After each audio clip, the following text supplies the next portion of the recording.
Live from the 607, it's the Ocho Duro Parlay Hour, where we're talking everything movies, TV, comics, and entertainment. Join in the conversation on social media with the hashtag ODPH, because here we go.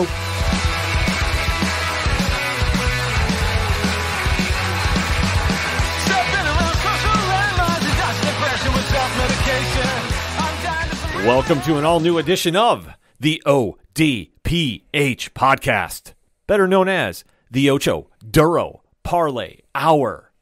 What is happening, everybody? Thank you so much for joining us this week. My name is Ken M. Joining me in studio, as always, you know him. He's the co-host. His name is Padawan J. Hello, hello, hello. Folks, we have a lot to talk about, land of movies, TV, comics, and more. You are tuned into the entertainment edition of the ODPH, and we definitely want to interact with you after the show. So, Pad, where should everybody head to? ODPHpodcast.com. Right on. Swing on over to the website.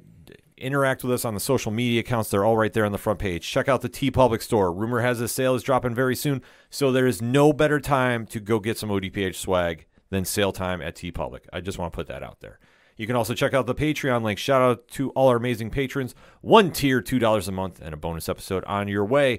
And then there's the blog section of Parlay Points. There's the classified section, which has friends of the show, such as 3FN Podcast, Dragon Master Games, and so many more. Live stream for The Cure links. Definitely want to make sure we're letting everybody know about that. May 18th through 20th, twitch.tv/livestream for The Cure, FOR. And it's going to be Rich and myself from 607 TWS breaking down No Holds Barred, Pad. So breaking down the Hulk Hogan classic, quote unquote.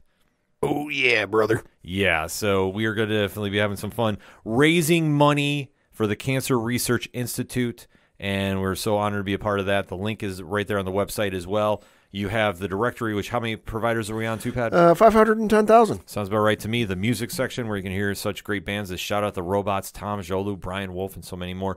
Basically, if it's anything and everything that is the ODPH, you can find it at odphpodcast.com, and always remember on social media to use the hashtag ODPHpod.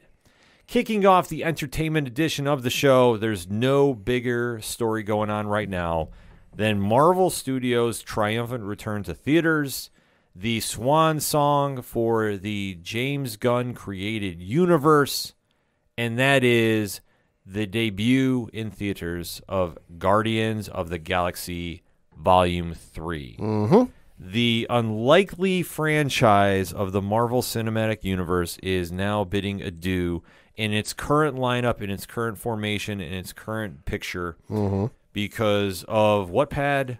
Reasons? Well, we know what the reasons are. Yes, James Gunn's went from not being real busy, a couple projects every here and there, to all of a sudden he's co-head of an entire franchise's movie studio in DC Comics. Yes. This is coming off the heels of him getting removed at one point from being the director to the cast standing by his side and not willing to do the movie without him. Marvel finally came to a peaceful resolution. So this is going to be his last Marvel Studios project for a while, if not ever. Probably permanently. I can see him maybe doing a TV special. Well, I say TV special, Disney+ special. You know, but in terms of just him being busy with kind of the day-to-day stuff, he's got the Superman movie coming up and then just everything else with running the DC films, you know. If he has time to work something in, maybe he'll do something, but I don't think it'll be a feature-length film. It's debatable. I mean, I always hate saying never in this world just because things happen for reasons.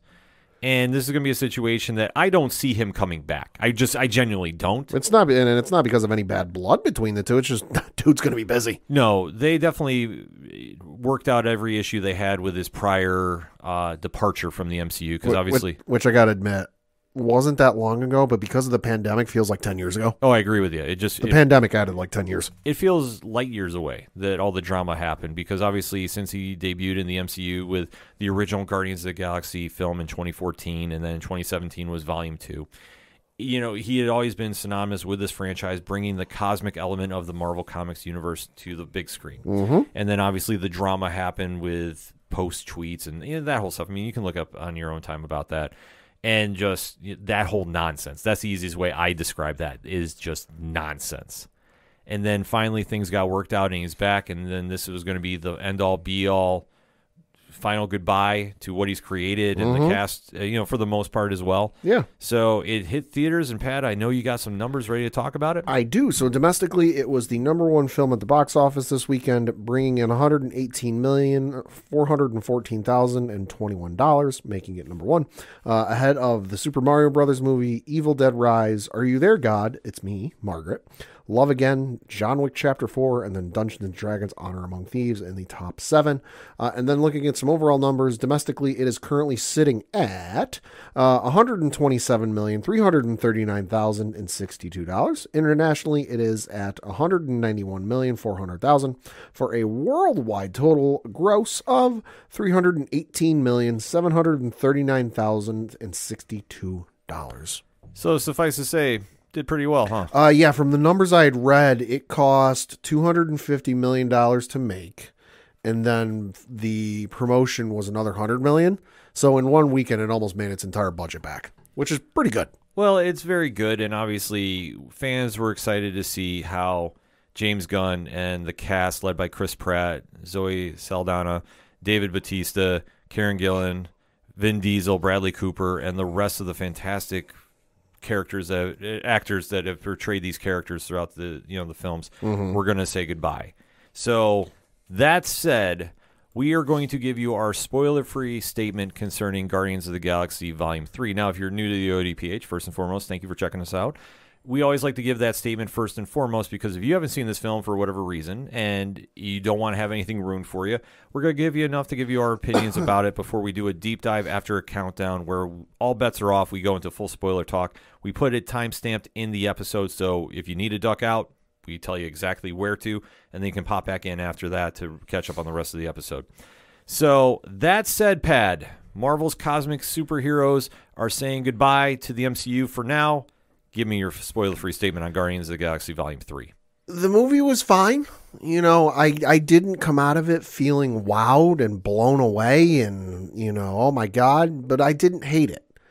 If I had to give it a star rating or something out of 5, probably a 3.5 out of 5. Like I said, wasn't the best movie I ever saw. Wasn't the worst thing I ever saw. It was fine. It was what it needed to be. It was a good movie in terms of a James Gunn movie. It's what I would expect from him. But in terms of a Marvel movie, it felt like it was just missing something. I don't know what it was. But it just, to me, felt like it was missing something. The soundtrack was awesome. For me, obviously the first one's soundtrack is, phenomenal and memorable. The second one, a bit of a step back for me. This one, though, made up for the last one. The soundtrack for this one was incredible, start to finish. But everyone did a great job in the movie. I mean, Chadwick Uji, who played High Evolutionary. The High Evolutionary. Holy shit, that guy was awesome. That's not a spoiler at all. This dude steals scenes in this movie. Yes. Phenomenal performance. And it was okay. For me, what I took away from it is Marvel let James Gunn say goodbye. And he let the cast say goodbye as well. You have to remember, at this time, this movie property was such a gamble. Yeah. This was unknown territory if this was going to connect. Because we had known at the time, obviously, if you talk Avengers, you talk Iron Man, you talk Thor, you talk Captain America, you have established superheroes that fans have known in the comics for years and have supported for years. Yep. Guardians of the Galaxy has been a property that has been in the Marvel Comics universe that has been very hit or miss, to be completely honest. And when this property was brought about, it was going through a renaissance with Abnett and Landing's run at the time. It had a successful run in the 90s with Jim Valentino. And prior to is kind of, hit and miss, plug and play, if you will, throughout the MCU. So when this was announced that they were going to try doing this, and especially with the characters of Star-Lord, Rocket Raccoon, Groot, Gamora, Drax, they weren't household names. Yeah. So what's the incentive to go watch them? And the thing about this franchise, which has won people over, is it's quirky enough that it catches pop culture's attention. Yeah. But there's so much heart and emotion behind it. Yeah. That's why you stay. Right. because this team should not be as successful as they are, but they find ways to do it. And it's something that, in a weird sense, it can connect with everybody that reads it because you're rooting for the underdogs always. Right. It's like a group. The only thing that's kind of not relatable to this franchise to us average everyday folks is they're in space. Yeah. You know, so unless you're one of these multimillionaires, multi-billionaires who can afford to go on like what few commercial space exploration things there are, and even they're not going that far into space, you know, we can't experience what it's like to go from planet to planet, interact with alien species and whatever else. But where we can react is it's a group of people with a different set of skills and a different set of pros and cons of what they can do, what they can't do. And that's what is relatable. Yeah. And that's the driving force behind this franchise, which it still blows my mind that I live in a day and age where Guardians of the Galaxy and Ant-Man are pop culture franchises and have made a fair amount of money that have connected on this level. And you're right, been very successful at the box office. Yeah. Which, for being a longtime comic reader, it does bring a smile to my face because I remember when reading these comics, people did not want to have anything to do with them. They weren't cool. They weren't hip. They weren't anything noteworthy. Well, it's like for Bruno Mannheim for me, when this season of Superman and Lois started, I honestly forgot who Bruno Mannheim was. And I was like, the name rings a bell. I got to look it up. And then because I recognized the name from the animated series in the 90s. And then once I saw this, I'm like, oh, right, that guy. Yeah. If you'd have gone back in time and told me back in the 90s when Superman the animated series was in its heyday, that, hey, in X number of years, you're going to be watching Superman on TV, and he's going to be the focal villain for at least half of the season, if not more, I'd have said you're nuts. The same can be said for Guardians of the Galaxy. Go back in time when the franchise and the comics were just coming out and say, hey, in X number of years time, there's going to be 3 movies of these characters on screen, and it's going to make a boatload of money. Yeah, but the key factor was when this got translated over, Gunn had the vision, the actors brought it to life. I can't see anybody else being Star-Lord other than Chris Pratt. God, no. That's his role. Same thing with Gamora and Zoe Saldana. David Bautista. Holy shit. Best pro wrestling actor of all time. And I don't think it's debatable. Like, he is an actor that was a pro wrestler. Like, that's literally how much he's evolved in the art form. The dude's range is insane. I mean, you look at him in the James Bond movie he was in. I believe it was Spectre. You know, where he's the big, brooding, silent goon who doesn't say anything. He just shows up, kicks James's ass, and leaves through various means. You know, you look at him in the Dune movies and the character he played in that, and even look at him in the Knives Out Glass Onion movie. You know, the dude has got a range that's insane. Yes. And the other additions they've made, too, along the way, with Karen Gillan, who stepped in the role of Nebula. Pom Klementieff, who's played Mantis. And especially the voice acting of Bradley Cooper. And Vin Diesel. Getting paid a shitload of money for, 3 words. Yes. I am Groot. Yeah, but they make it work, and it connects on such a level that this franchise, had to say goodbye in its own way. And to see the success they've had for the 2 films, they recaptured the magic with this one. There was nothing they wanted to connect with the MCU. And I know some other podcasts like 3FN was mentioning this as well. There wasn't anything that was tying them to the current Kang Dynasty era.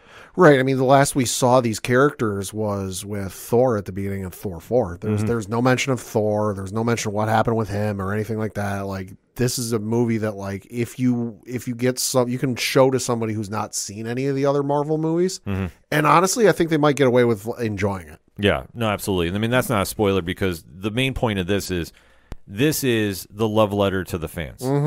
And it plays off perfectly, especially to a villain of Awuji's level. Like I say, Awuji just was mesmerizing in this role. Dude was so good. And especially because the comic character, in my opinion, is not this good.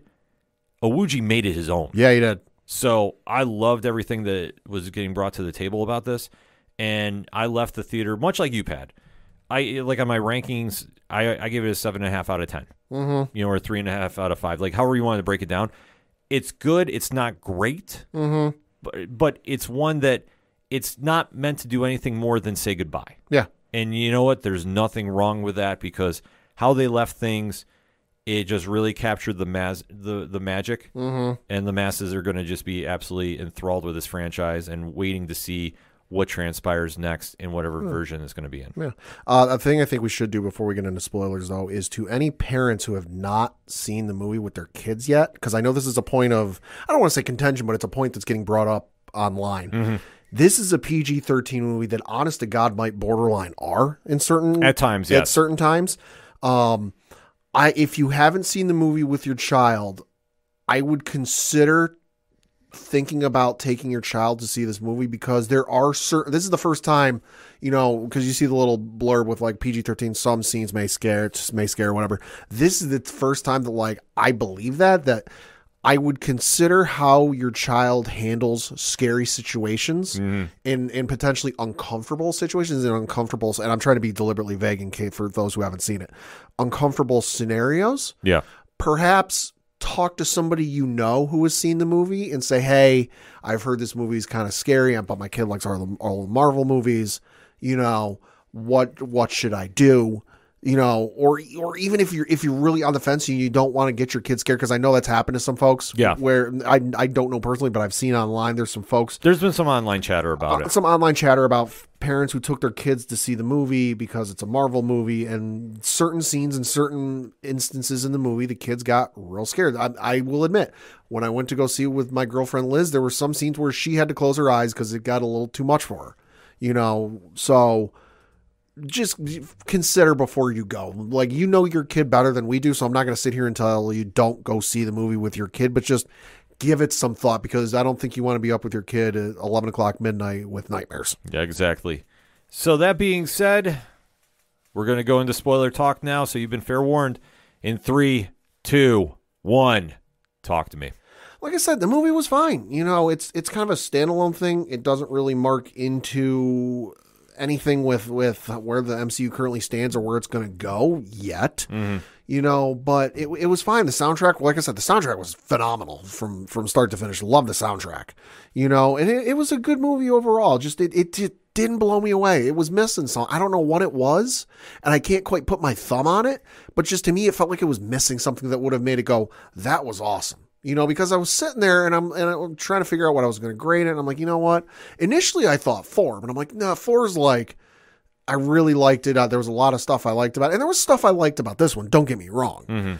But just, there was some stuff I just didn't like about it, and just some stuff that didn't connect with me. And I'm like, all right, it's not a 4, it's not a 2. 2's and I really hated this movie. 3's kind of like, it was okay. So this was slightly above okay for me. I thought it was missing something because what they were trying to do was really connect on the story with Rocket. Yes. And the fact that we went to Counter-Earth, I thought they spent too much time there where they could have cut a couple things out and then maybe added something later, because by the time you really get some action in this film, it pays off big. But there's a lot of gap time in this. Because for where you start, it's big action, and then it stretches out. And the thing of it is, too, is they wanted to give all of the main actors and actresses a fair amount of screen time each, because this is essentially like a sports team winning a championship. This is the last time you're going to see that group of people in this incarnation. But which is fine and all, but just I felt like they spent way too much time on character development and fleshing out the characters a little bit, because let's face facts. Chris Pratt for now is done with this character. He's said he will come back and reprise the character, but it's got to be the right set of circumstances. So story, director, yada yada yada. Dave Bautista is done with Drax. Yeah, he's been on the record about that for quite a while. I don't see that changing anytime soon. You know, he's not coming back without James Gunn. Not coming back without James Gunn. Time will tell. But for the meantime, in between time, he's done. Mm-hmm. I've also heard Zoe Saldana's done with this, man, and you kind of get that vibe off the movie too. That like, okay, we're not seeing her again, if ever. You know, so why are we? And especially, we know this is the end of the trilogy. We know James Gunn isn't coming back. Why are we doing more character development, fleshing out these characters, if some of them aren't coming back? Because the only reason I thought about this is I think they're keeping the door open. Sure. But at the same time, where they spent the time developing the characters, they didn't need to. I think one drawback from this film is Adam Warlock. Yeah. Will Poulter, who played him well. Like he was good. He was good. He was great in the role. But here's the question I have for you. How much have you read Adam Warlock? None. Okay. All I know is he featured prominently in the comic version of Infinity War / Endgame. Yeah. He is a crucial player there, but if you don't understand his background, and especially the only thing people knew about him was the bonus scene at the end of Guardians 2 in the cocoon. Right. But if you don't know the deal with the cocoon and like how he hatches, like he's supposed to be, you know, obviously like a god level being. Yeah. You didn't understand about his mannerisms when we first see him, because where we open up this film, they're in their floating space station in nowhere. The Guardians have now set up shop. Rocket's listening to a cassette tape, or iPad, and obviously Radiohead's "Creep" is playing through. So we're seeing like something's going on with Rocket, that he's having like these kind of second thoughts about what's going on, and just obviously coming off the heels of Endgame, because that's pretty much where we are with the team.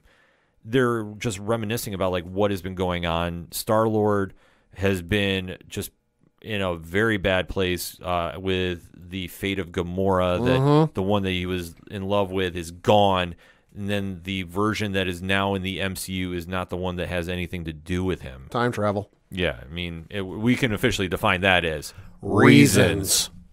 But when you start seeing them go through, Adam Warlock is flying in to go get Rocket, but they don't even explain why. But the only thing you can tell right away, and I liked how they did this, is Adam Warlock is a powerful being in the MCU. Oh, he don't fuck around and people find out. Right. And you can see by the action, he was not messing around, which if you've read the Infinity Gauntlet, and I want to say if you're a new reader to the comics version of Adam Warlock, that might not be a bad place to start, because that's more his current incarnation. Sure. I mean, he has some, history in the 70s and 80s too, but that moment is when he was officially made in a lot of fans' eyes, is the Infinity Gauntlet storyline, and where he's gone since. So that being said, this gave the pop culture audience a quick idea, but they did not go into a full detail. But you had this great fight sequence going on with the rest of the Guardians, and Rocket is severely wounded because of his actions, because Warlock is there to go get him. Yep. But he stopped because Nebula, who in my opinion was the MVP of this film. Yeah, she was. Karen Gillan did phenomenal work. Incredible job. Stops him by stabbing him. Yep.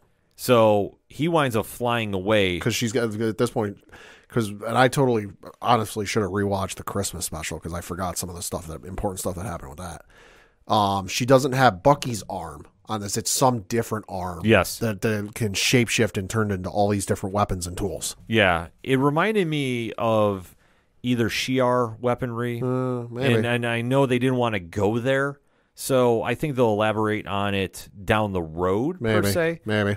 Because I think if there's any safe bet from this film, Nebula is coming back sooner than later. I think and since we're in spoilers, we can say this. I think the only ones who are coming back for any potential future Guardians films, because I don't think they'll call it Guardians of the Galaxy Volume 4. I think they'll call it Guardians of the Galaxy and then some sort of like subtitle, like Thor, Love and Thunder, Ant-Man and the Wasp, Quantumania, like Ant-Man and the Wasp for the Stars, Quantumania is the subtitle. I think it'll be something like that. The only ones I think we'll see coming back are the ones we saw at the end in the first quote-unquote bonus scene. I could see that too, but I think the Gillen's Nebula is going to be part of that too. Yeah. By the time it's all said and done, but we'll get to that when we get to that. But the immediate problem that they have right now is Rocket has been wounded. Yep. And they need to get him some medical help. Now, the one thing that I thought was kind of interesting is they have these futuristic med packs. Yeah. That basically, no matter how you're hurt, you can just wrap this around you and you're magically healed. That's kind of how it works in video games. Yeah, it literally. I had no issues with that. Well, like I said, but it was just kind of weird. It was ironic and funny and weird to see it like in a comic because you're like, yeah, you just see it in video games, like the right? Because there are some video games where like, oh, you go to use a med pack and you see them like wrapping their arm with a bandage or doing like something else, or like sometimes they take a syringe of medical health or whatever and they regain it that way. But like most video games, you see a med pack on the ground, you walk over it and your health just magically refills. Yeah, so video games. Yeah, but they brought that logic here, which I had no problem with. I just thought like it was just kind of ironic because it's like, well, it's superheroes and this should not work as easy as it does. But with Rocket's situation, unfortunately, they can't because of how he is created. He has a kill switch implanted in him. Yes, he does. Kind of in the same vein of the Suicide Squad. Yeah. That if you cross Amanda Waller, she can hit a button and goodbye. You're gone. Rocket has something along those same lines, and they really spend the time about going into his backstory, which I thought was an interesting idea for the film. Yeah. Because Rocket has always been a side character. If you know the comics history, you know he's one of the more interesting ones of the 70s in that time period coming out. And the thing, too, with the MCU is they've always alluded to it, but he's never fully said what happened. And they even bring it up in the movie is it gets brought up, well, how did he end up like this? Why is this there? And they look at Chris or Star-Lord, who's known him the longest, in the room. And he goes, listen, he's never said. I don't know what his deal is. Yeah, that's the one thing about him is like you never understand about, his background. It's always just kind of been alluded. But like I said, he's been around since the 70s. I want to say like 77, 76 range. He's been around the MCU, and it's always just been kind of the cosmic characters are always kind of there, but they're never really fleshed out like this. So we get a full background about him because the Guardians are now trying to do whatever they can to save him. And they wind up tracking his background down to this group known as Orgo Corp. Mm-hmm. And it's kind of interesting how they do this because they have to go get help to go infiltrate Orgo Corp. Right, because they need the pass key to deactivate the kill switch. And because the kill switch is essentially activated and it's got a timer going, coupled with the fact that when they slapped this med pack on him, it fried the shit out of his chest. Yeah. Like you could see this nasty wound he had on his chest. He has not got long to live, and he is basically on a ventilator with all of the accompanying instruments hooked up to him, keeping him alive. Yeah, so the Guardians are making this play to save him, and obviously Star-Lord, played by Chris Pratt, is trying to do whatever he can because he's like, I'm going to lose my best friend. I can't do this again. And he is willing to do whatever it takes to do this. And this even relies on Nebula, who steps up and makes a deal to get in touch with Gamora.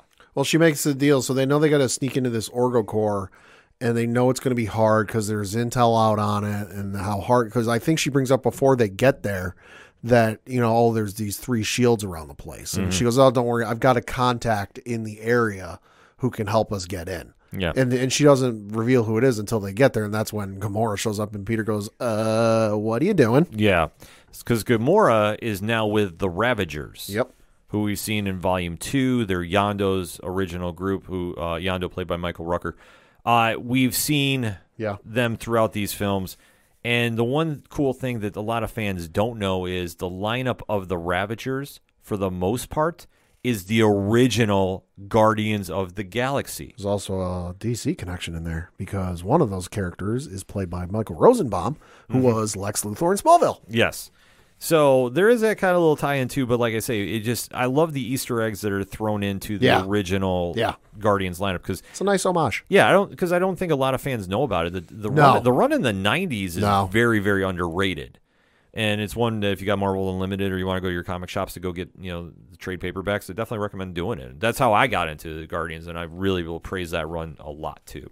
So Gamora is now working with them about getting the Orgo Corp, and we do know that one person is running Orgo Corp, and that is the High Evolutionary, played by Chiwetel Ejiofor. And we do get the background about Rocket and how the High Evolutionary is the one who created Rocket. Right, we get it in bits and pieces throughout the movie. Yeah. Because Rocket, while he's unconscious, is having a this is your life moment. Yeah. And they do this very well too because you literally see how Rocket was created. And the one thing about the High Evolutionary, which I thought they nailed too, is in the comics, he is obsessed with making perfection. Sure. And nothing is ever good enough with him. Mm-hmm. And you see how he is willing to cross lines to get his twisted version of perfect made. Right. And you see how he messed around and augmented Rocket. Yeah.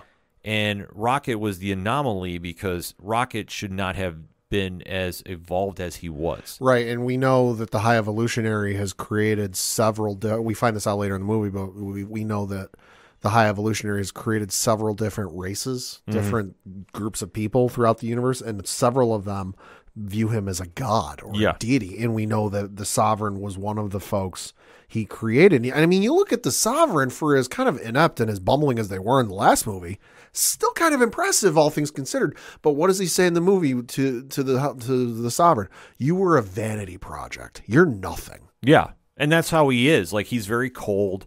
He's not endearing, but he's a villain you love to hate. If you come home from school and you got a bad grade on your math test, don't expect a hug from him. No, absolutely not, because he is just somebody that's never satisfied with his work. It's his one tragic flaw, if you will, is he is just somebody that keeps trying to push the envelope, and yet he'll have success, but it's never good enough. And we see throughout the film, and especially after the Guardians leave OrgoCorp, we really see this come into play about just really how absolutely insane he is. Yeah. Because not only do we see how he is raising Rocket to be the, whatever version he has of him. He's just trying to reach that perfection. Yeah. But we find out that when Rocket has evolved and has this, like, vastly underrated intelligence. Oh, my God, yeah. The High Evolutionary can't handle that fact that Rocket figured out a problem he couldn't. Well, yeah, because at the point he figures out this problem, he's a toddler that can, like, barely speak. Yeah. And he shows him this thing, and he's like, yeah, we're trying to figure this out, but we can't quite figure out what's wrong. And Rocket just sits there and goes, oh, this is the issue. Yeah. And they're like, what? Like, they're so just dumbfounded. And it's one of those things like, oh, it's so simple. How did we not see this? And so they go to figure this out, and they're like, oh, holy shit, how did you figure this out? And he's like, oh, it was easy. I just did X, Y, and Z. Yeah. And then later in the movie, we find, the High Evolutionary going through one of his treatments, one of his maintenances, whatever the hell it was. I forget what they exactly said. But he had a revelation, and he comes down to the holding cell where Rocket is and goes, how the fuck did you know that? Yeah. Like, what the fuck?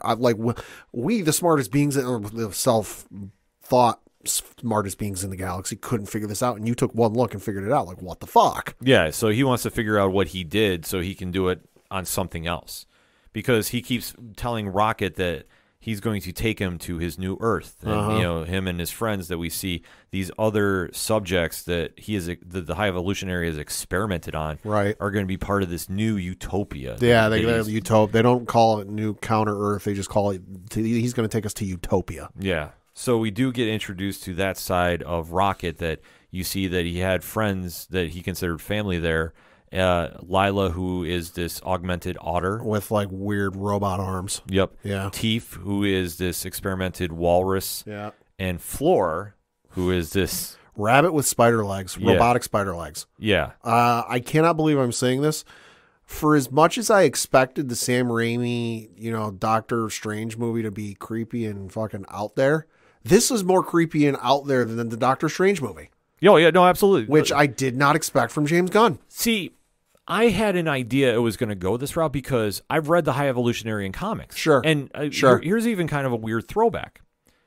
Remember in WandaVision when we were talking Wundagore? Yes. And remember there was that bull that was like a being that was on the picture? Yes. Bova? Yes. High Evolutionary created Sure, Bova. I remember. Yeah, so but they never alluded, they never came out and said it. But like I say, it was when they put that Easter egg in there that I go, okay, we're going to see the High Evolutionary do something here.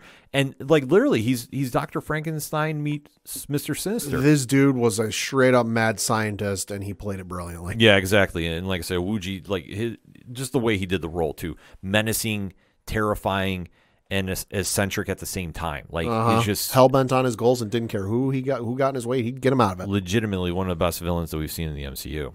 But we'll get back to him in a little bit because right now they fast forward to the Guardians infiltrating OrgoCorp. And that's as weird as it sounds, as weird as it looks. It's the Among Us scene that we see in the trailers. Is it Among Us, or because it was occurring to me watching the movie, were they supposed to be the ghosts from Pac-Man?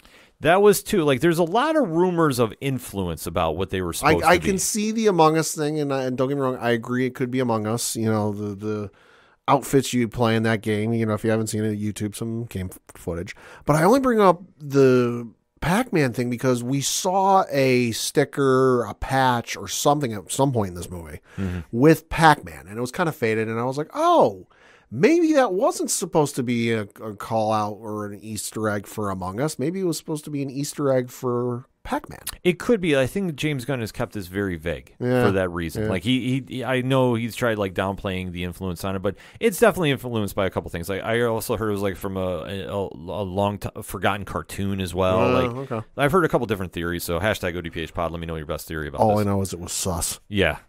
As you see, though, they are trying to go through, and they almost pull it off, too. I mean, there was the typical Guardians hijinks where Mantis winds up shooting the spacesuits out the garbage chute. Here, hide them in this storage locker. The security shows up, and they're questioning, and brilliant job on Star-Lord's part to kind of distract things and pull them away from the fact that, like, they probably shouldn't be here right now. Yeah. And meanwhile, Mantis is standing off to the side facing the window in the room and sees the suits flying out, and as soon as they leave, she just goes, "Oh my God, our spacesuits are outside." Yep. So I mean, it's typical Guardians humor. So like I say, this was just another part of the winning formula they've done for 2 films now. But we do see them progress in, and they do wind up getting Rocket's information that they need. Well, so they think. So they think, because obviously this place, which the High Evolutionary runs, has a lot of information on a lot of people. Yeah, they don't figure it out until this point, but they figure out because they split off into teams to get the information. They send Mantis and Drax off in one direction. And then it's Star-Lord, Gamora, and Nebula going off in the other direction. So where Drax and Mantis go off, they kind of go into like the public area of the base where all the people are. And there's advertisements playing. And one of the advertisements they hear is about how the High Evolutionary is in charge of everything. So they get back to the ship, and they've got after some antics ensue, they've got the information, and they're looking through it, and they're like, well, this is missing. I think they said it was like 1 million characters or a million lines or something like that. And that's when they realize, well, wait, of course it's missing stuff. The High Evolutionary runs this place, and of course he knew we'd be coming. Yeah, so it's a trap amongst all traps. It's a trap. Yeah, and the Guardians fight their way out of it like they usually do, getting a little help from Groot flying the spaceship into the actual Oscorp or ArgoCorp. Yep. Whose security team is led by the one and only Nathan Fillion. I was sitting there, I'm like, they did enough with him that I didn't immediately recognize. I'm like, is this who I think? Oh shit, it is Nathan Fillion. Yeah, except their suits reminded me of the Thing too much. Yeah, a little bit. Which I was having Thing vibes. I was also having Gears of War vibes. Yeah, like I say, it was a good mix up of both. Yeah, but like I say, I just figured that they were just trying to tease the fans a little bit that maybe, just maybe, Benjamin J. Grimm might have had a little bit of influence on this High Evolutionary idea. Nevertheless, the Guardians escape with the information, and when they upload it, they find, well, something is missing. Yep, the 1 million characters. Yes, but they do track it down that one of the High Evolutionaries' henchmen, scientists, sidekicks, scientists, has this implanted in his head because he has a microchip in there. And they wind up tracking him to an Earth that, well, this goes to show about how evolved the High Evolutionary is. Was it too easy for them to find him? Or is it just me? It was a little too easy. Because, like, they get out of the base, and they go and they download the information, and they're looking through it. And Nebula is looking through everything because she's got the cybernetic implants, and she's looking at everything. And she goes, hey, this isn't good, but we're missing 1 million characters, so the pass key's not here. Oh, then they figure out the High Evolutionary took it. They figure out the scientist took it. And then just beep, boop, bop. Oh, hey, look, I found the High Evolutionary. Yeah. Like, just a couple presses of a button, and they locate him on a map, and hey, set course for that place. The only thing I thought was the High Evolutionary was trying to get him to come there. That could be. That was just a setup, because his ultimate goal is he wanted Rocket back. Deliberately turned on his location finder at maximum. Yeah.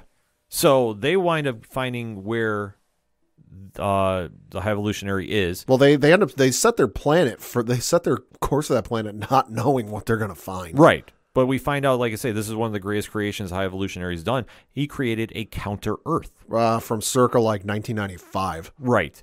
So you do see the Guardians land, and they are now in their suits too. I want to give credit about this too. The Abnett and Landing run in the comics. So they're in the traditional.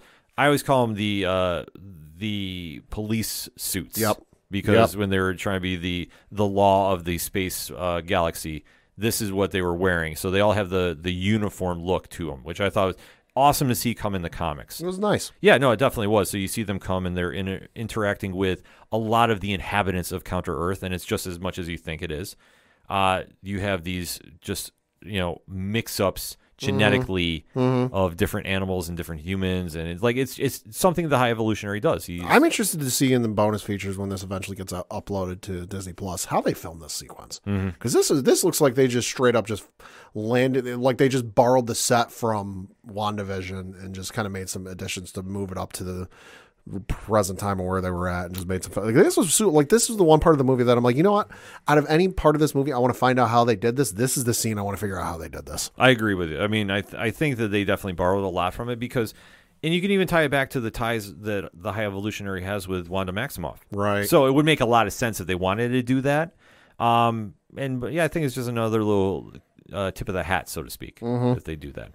But I will say, as far as this part of the film goes, this really, I thought, drug out a lot, and I thought that they could have summed this up a lot quicker, because when they first get there, the Guardians are trying to ask questions about where the High Evolutionary is. There's a language barrier. They are basically trying to track down Thiel, who is supposed to be the one that has all the information about Rocket. So they go there. They're talking with a family. Somehow they're interacting. And it's a little more of the same with the Guardians here. So there isn't a lot to talk about. No. Except you do see that Groot, Star-Lord, and Nebula go right to the spaceship of the High Evolutionary. The pyramid. Well, it's a pyramid. We don't know it's a starship at the time. When they go to this place. It's just a pyramid off in the distance. Right. So that's a big surprise that they wind up doing. And then Drax can't sit still. Well, he tells Drax to stay on the ship. And Drax isn't going like, oh, yeah, sure, I'll stay with the ship. He's like, no, I want to come with you. No, I want to do this. I want to do that. And he's like, no, stay with the ship. Mantis, watch Drax. Yeah.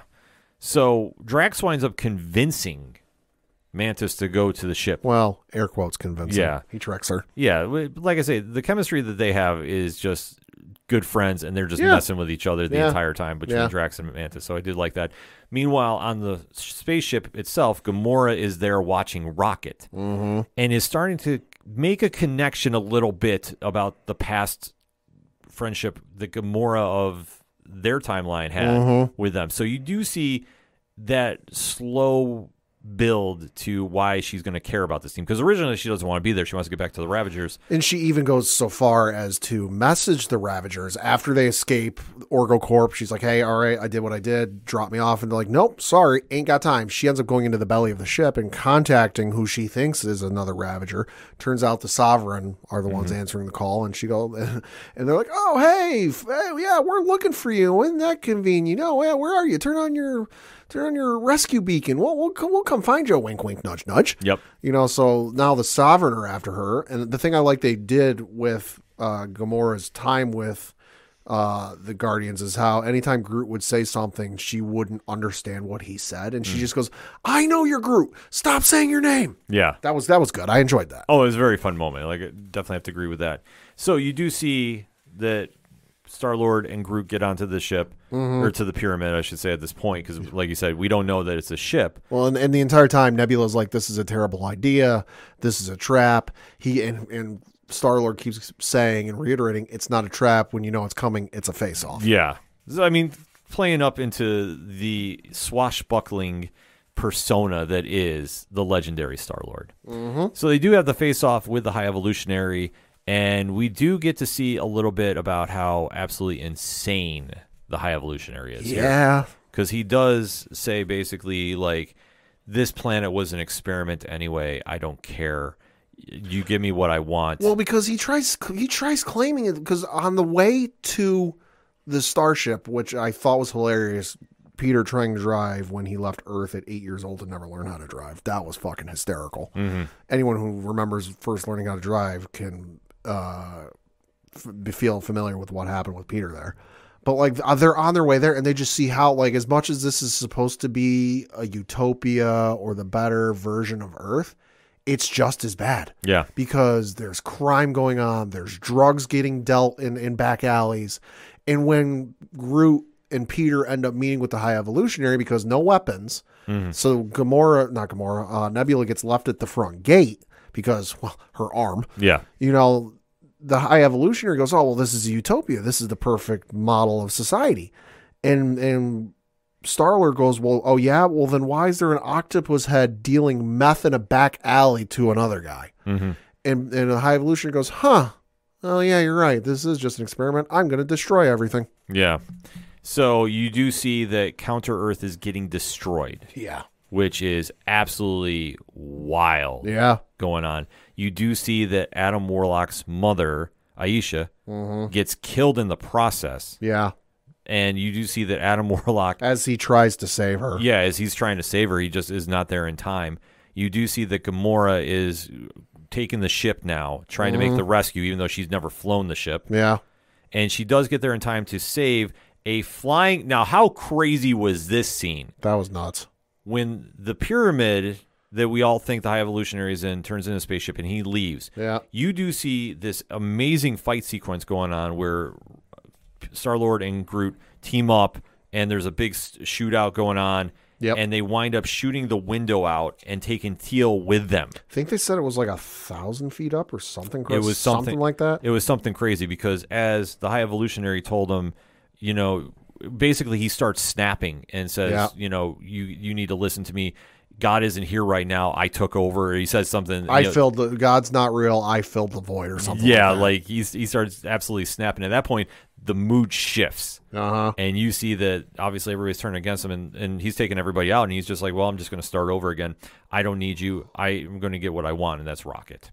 So they do this amazing fly out of the ship. Yep. And you see that Teal crashes into the ground. Star-Lord uses him like almost as a shield. And you see Groot form Groot wings. Yeah, it's like a glider looking thing. Amazing sequence going on here. But you do see that they wind up getting rescued at that point by Gamora. And just unfortunately, though, at that time, well, Drax and Mantis got on the ship with Nebula. Well, so Drax and Mantis show up. Also, the ship starts to take off. Gamora, Nebula is still at the gate. She starts freaking out, calls Drax and Mantis thinking they're still at the ship, and she goes, hey, I need you to pick, and I'm paraphrasing, hey, I need you to pick up the ship and come get us. This thing's taken off. And they're like, well, we can't exactly do that. Why not? Well, because we're right next to you. So she takes off running for the ship, and so do Drax and Mantis follow her. So it's and you actually see it in the movie where they actually cross paths because they get to like this doorway on the outside of the ship and they're trying to force their way in as the ship is going into the high atmosphere where there's very little air. And you just see, it's a quick blink and you miss it, but you do see Groot, Peter, and the scientist fall past him, and you hear him yell, but they don't react to it because it's so high up. And so they keep going up, up, up to where even Mantis is like, it's getting very hard to breathe. Nebula can't crack the code, and and Drax just goes, fuck this, and breaks the door open. Yeah, so they wind up getting inside the ship, surviving, and you do see that more or less Nebula is just venting on Drax, blaming him for everything. Venting ain't the word for it. She's unloading on him. Yeah, just saying basically that he's stupid. Yeah. I mean, to use, you're an idiot, you're bumbling, nobody likes you, why do we keep you around? Just tearing into oh my God. I'm slightly uncomfortable to watch. It was, but you have to remember Nebula's character is very robotic and is not endearing. Even in the comics. Being a daughter of Thanos, she has grown up very, very tough and very, very cold. Oh, yeah, Thanos took out any endearing qualities out of her. Yeah, including her eyes at one point and replaced them with cybernetics. I mean, Thanos is not a good guy for a reason, folks. But like we say, Nebula is having this redeeming arc, but at this point she just unloads on Drax, blaming him for everything. And then when they start making their way through the ship, well, they find out that the cargo on the ship is definitely something they weren't expecting. No. Pat, what do they find? Bunch of kids. Yeah. Bunch of mutated children at this point that we know that we're assuming that these are people that the High Evolutionary has either experimented on or is planning on. Well, I think it's in the same way with Rocket, where Rocket wasn't the final product. He was just a step along the way, because there are those two kids that they showed a couple of times throughout the movie that like, oh, this is the next step. This is the next step towards perfection. I forget what exactly he said they could do, but he said they could solve something in a fraction of an amount of time, that like they weren't a main feature of the story, but just they were kind of like a plot point. Like, hey, I've got as much shit as I've got going on. I got this going for me, which is real good. Yeah. So we do see that Mantis, Drax, and Nebula find the children. High Evolutionary takes some capture though. Yeah, he does find out they're there. Yep, and then throws them into a pit. Yeah. Much like in Star Wars. Yeah. And there is an obelisks, which are these just giant monsters. Was this the thing they fought at the beginning of the last movie? I thought it was. It looked like it. Well, first I thought it was the alien-looking thing from Force Awakens that Han had in his cargo ship. Not the Falcon, but the one he had in between owning the Falcon. Right. First I thought it was that thing from the Force Awakens, but I'm like, no, wait, this looks like the thing from the beginning of the last movie. Just like 4 of them. Yeah. So we get this amazing fight sequence going on until Mantis winds up reasoning with him. Well, she didn't even reason with them. She understands and realizes, oh, they don't eat people. They don't eat, humanoids. They eat batteries. Yeah. And they're just as scared of us as we are of them. Yeah. So the instant she walks towards them and shows, hey, we're not here to fight you or kill you or harm you, they calm down. Which was like again, hashtag ODPH pod. If these are the things they fought at the beginning of Guardians of the Galaxy 2, wild scenario and wild little twist with them. Yeah. But this is something I think James Gunn wanted to bring that creature back, because it was a very imposing figure, let alone seeing 3 of them in a pit. But meanwhile, on the Guardian ship, we do see that they do have the code from Thiel, who they removed after they more or less killed him. Yeah. Let's be honest about it. So Star-Lord implements this code, and it's not working right away. So they're trying to save the kill switch from going off. It's not working, but we do get this flashback sequence to Rocket and his friends. And when basically Rocket finds out that the High Evolutionary has lied to him this entire time. That they're not going to Utopia. They're basically, I'm going to use you for what I need you for, and then I'm going to kill you. Yeah. So he catches wind of this. He has a key to the cage. He winds up trying to free them. Because throughout all of these little backflash sequences, he's been picking up little pieces of what appear to be scraps off the ground. You see it a couple times. I know the first time I caught it was the first time when he figured out what was going on with the transformation pods. Yeah. That like he goes to leave the room and nothing breaks and nothing explodes. But he goes walking away and you see him real quick bend down, pick something up and just kind of tuck it away in his pocket. Yeah. And he's been building this key to escape. He does wind up freeing them. Well, he frees himself, and then he opens the door. He opens the doors for his friends because they've all talked about flying away and just, that's their dream to do. Yeah. And then all of a sudden you hear a gun go off. Yeah. And Lila is shot. And then you see the High Evolutionary is just standing there and basically screaming like, what did you think you were going to get away? I knew you were going to do this. Yeah, I knew you were going to. He winds up killing Teve and Floor.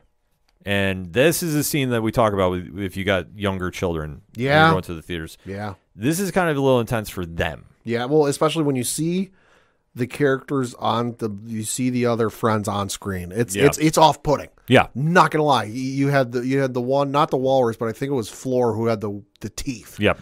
Creepy as fuck. Sorry, it is what it is. They were all creepy in their own way, but then, the sequences, especially with the transformation sequences, the couple times they did that, that's creepy as all hell. And then just this whole sequence with killing the animals. Yeah.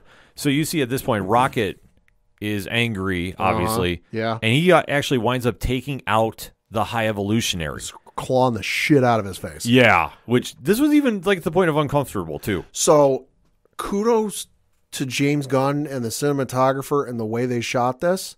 I noticed in the present day sequences of this movie that his face looked real fucked up. Mm-hmm. Did not notice and did not pay, because why the fuck would I pay attention to the side of his face? Yeah. And the top of his face. That his face was not fucked It was up. stretched. Yeah, so in the flashback sequences, I didn't realize and didn't notice that his face wasn't fucked up. Yeah. Completely missed it, because again, why would I look at the side and tops of his face? You know, I noticed it, was like, oh, hey, that's kind of creepy. And then this scene happens and I'm like, oh, that's why his face is fucked up. So kudos to them on that, because I did not pick up on that and did not know we'd see how that got to that point. That was cool to see. No, it was an amazing special effect that they did with, the makeup. Because, like I say, at this point, he's clawing their face, or the High Evolutionary's face, because Lila's dead. Uh-huh. And then when the High Evolutionary's henchmen come down, they're the ones that wind up shooting Teef and Floor. Yeah. Which Rocket takes everybody out and flies away, and literally he's the only one that lives that dream about flying away. Yeah. And then we go to the afterlife sequence here, because he winds up running into Lila. Mm-hmm. Well, because the code's not working. It's taking too long to upload. Yeah. And he's basically sitting there reuniting with them, and, you know, they're basically saying, like... Oh, he's like, oh, I'm so sorry. He's apologizing. You know, I feel so bad. And she's like, you know, it wasn't your fault. And, you know... Hey, it happens. It was like, you tried to help us, and that's what we always remember. And, you know, he's like, what have you guys been doing? He's like, well, we get to fly. We get to fly, and then you can fly with us. Yeah, you get to fly with us. And he starts moving forward, and Lila just... And, like, this is a scene that got me. So, yeah, he starts to move forward, and at this point, it cuts back to the normal plane, the present-day plane, whatever you want to call it. And the heart rate monitor on Rocket goes flat. Yeah. And at that point, everyone but Peter is willing to say, okay, shit, he's dead. Yeah. But Peter doesn't give up, and he starts giving him CPR. Yeah. He's doing everything in his power to save him. And this is even at the point, too, like, Rocket's ready to go. He's like, accepted he's dead. And Lila just stops him mid-walk and goes, but it's not your time. Yeah, because he goes, oh, can I join you? And she goes, yeah. And that's when it cuts to the emotional, oh, he's dead, CPR. And then it cuts back to this, and then it's like an instantaneous cut, and you just see him walking, and she puts her arm out, but it's not yet. This scene just broke me. I was like, like I say, I got choked up. I did not cry, but I was like, damn. Yeah. Like, this just perfect. Brilliant writing. Yeah, I was like, man. Just that moment, I was like, okay, here we go. So you'd see, though, Rocket winds up kind of flash forwarding back into his body. Mm-hmm. And sure enough, he wakes up and he's saved. Yep. So they can disable the code and they save his life. So now Rocket's basically saying, like, time to end this shit once and for all. Mm-hmm.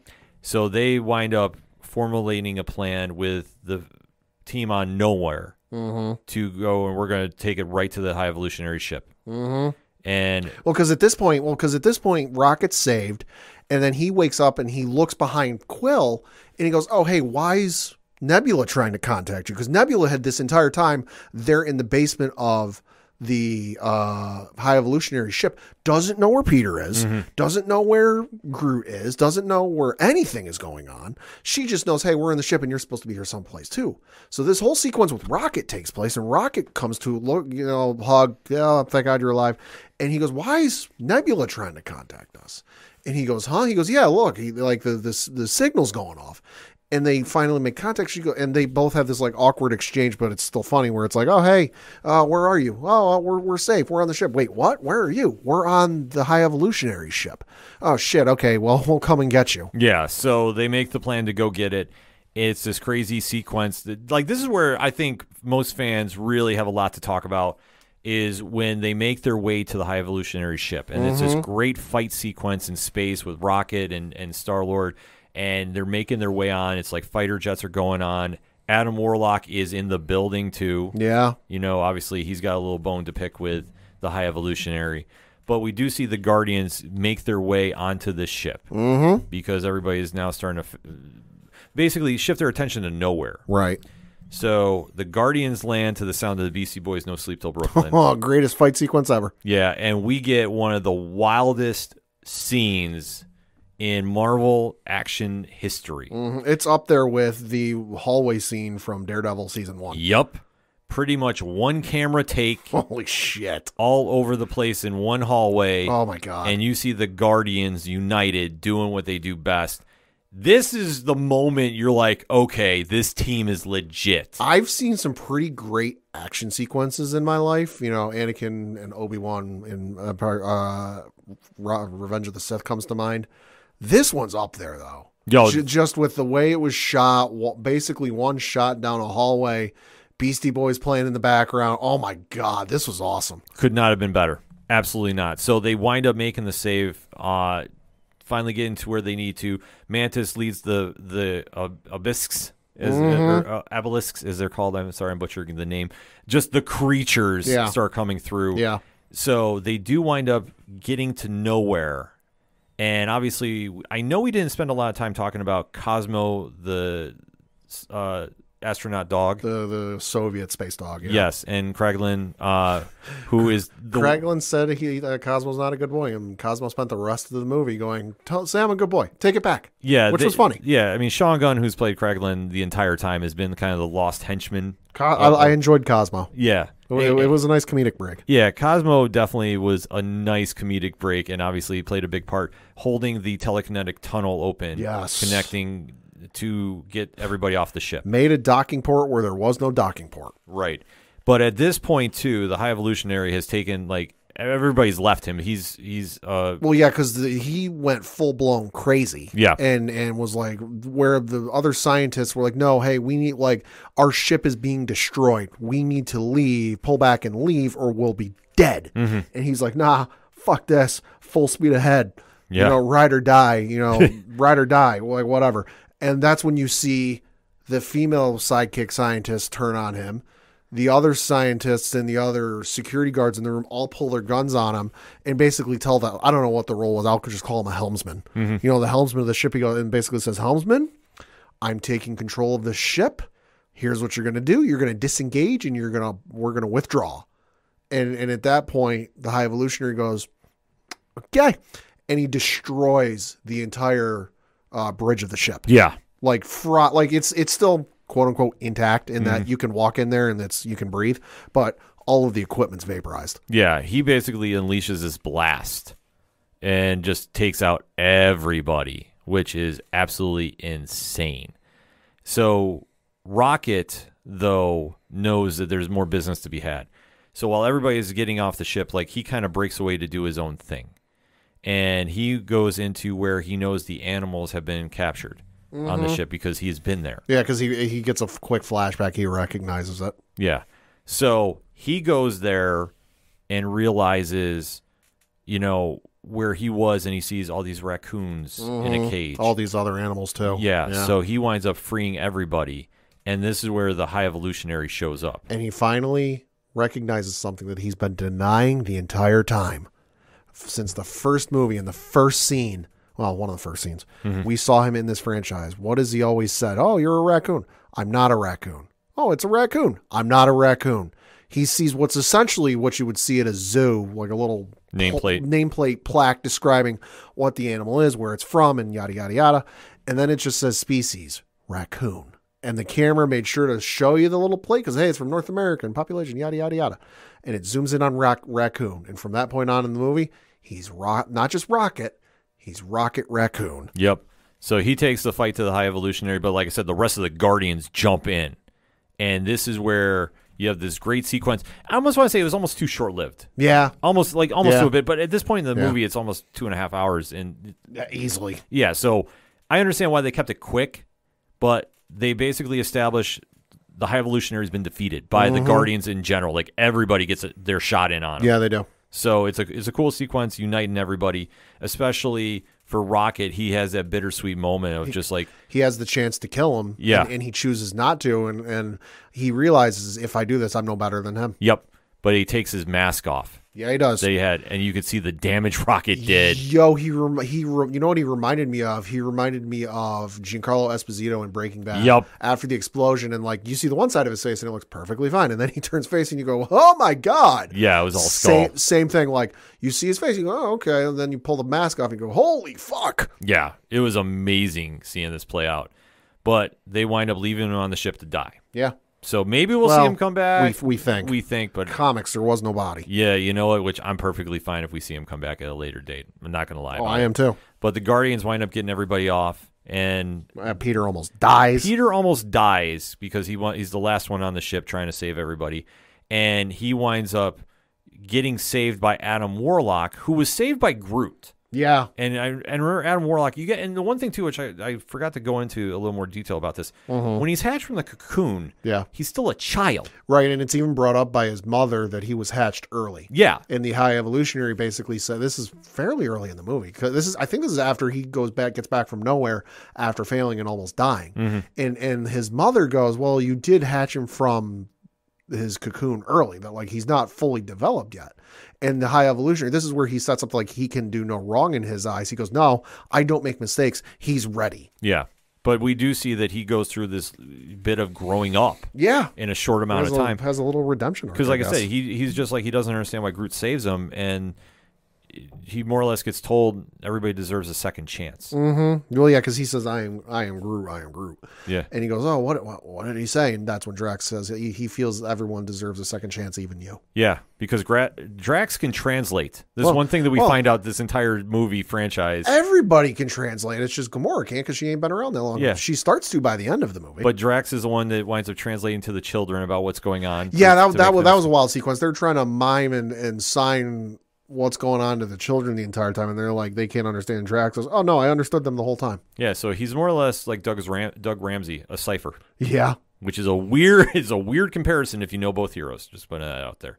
But everybody gets saved, and you do have the almost Michelangelo touch when Adam Warlock flies in. Oh my to God, save. I don't know why they did that, but there was something funny about that. Yeah, well, it just plays into the awkwardness because Adam Warlock is considered to be a god. Yeah. So you can kind of understand that. Well, meanwhile, Star-Lord is... He tries to do the superhero, like use the explosion to boost him forward, and it does, but not nearly far he's enough. in space. I mean, what's he expecting to get shot far away? It just doesn't work that way. So everybody winds up getting saved. And then we go to the end of the film. Yep. Where we've had a lot go on, and this, I gotta admit, this felt really forced and really sudden. But when they get back to nowhere, they're rebuilding everything. Because it got split open. It got split open during the fight sequence, which, I mean, like I said, that got dealt with pretty quick. Like, it was beginning, it was looking bad, and then all of a sudden it gets saved. So, reasons for that. We do see that Quill has a team meeting and basically says, I'm going back to Earth. Okay, I've had enough of this. I've had enough. Because it does get brought up that his grandfather is still there. Right. Mantis brings us up to him. Yeah. And says, like, your grandfather is still on Earth. You haven't seen him since you were kidnapped way back when. And Peter goes, well, why would I want to see him? My mother died in the hospital and he threw me out of the room. Yeah. And she's like, there's a lot of things you need to go take care of there that you don't know about, and you should go. So he winds up saying, I'm leaving.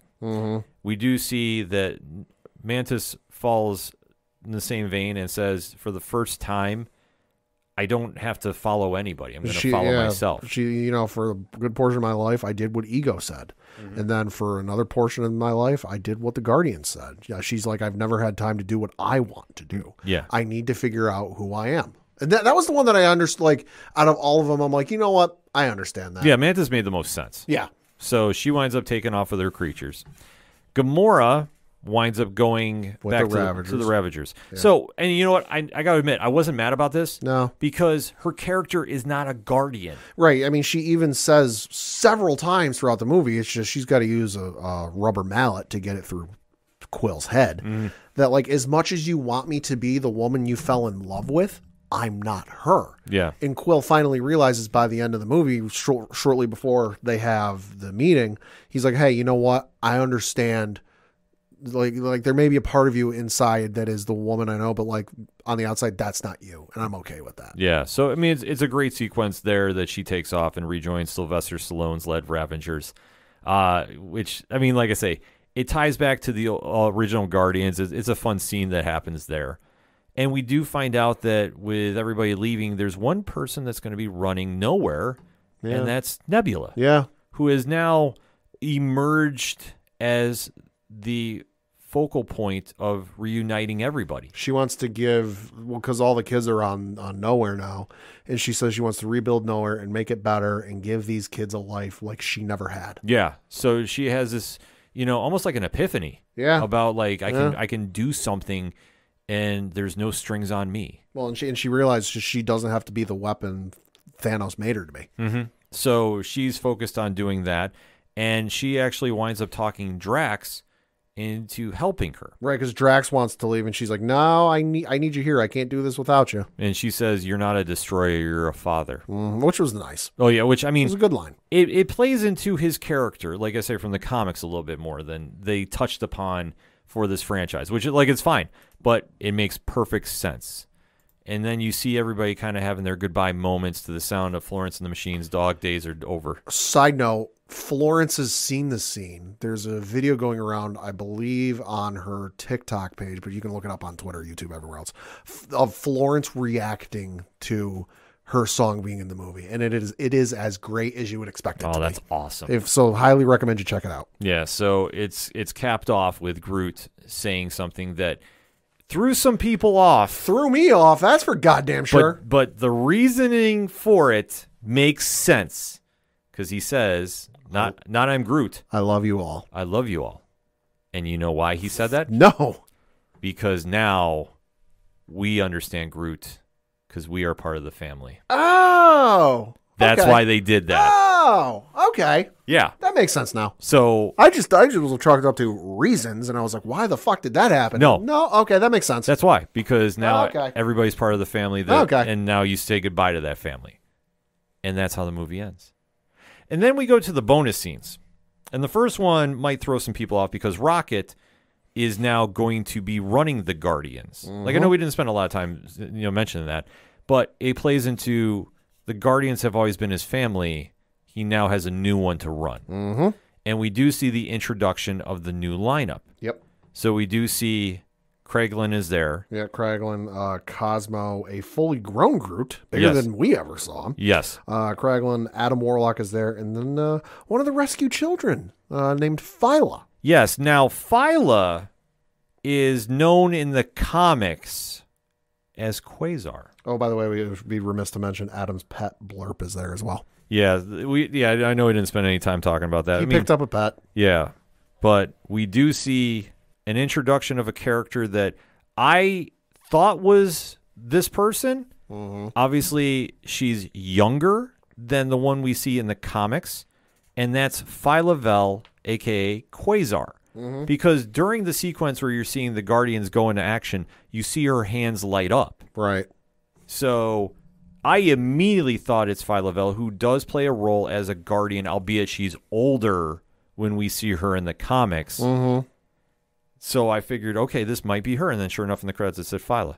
And this is going to be a very interesting character to see because I think the next time we see her, she will be aged many, many years. Probably, yeah. And if you know anything about her, she is the daughter of the original Captain Marvel. Ah, okay. So, yeah, there'll be there's a connection there. Like I say, that you have to kind of see how it all plays out with her character. Like I said, a very fascinating one in the comics. So we do see that introduction of the new Guardians of the Galaxy, which I'm sure we're going to see at some point, either on a Disney Plus show or maybe in another movie version. But we do get another bonus scene at the end, and that's Peter Quill finally gets back to Earth to catch up to his grandfather. No, they're having breakfast. Yes. And he keeps getting told about there's somebody at the house that won't mow the lawn.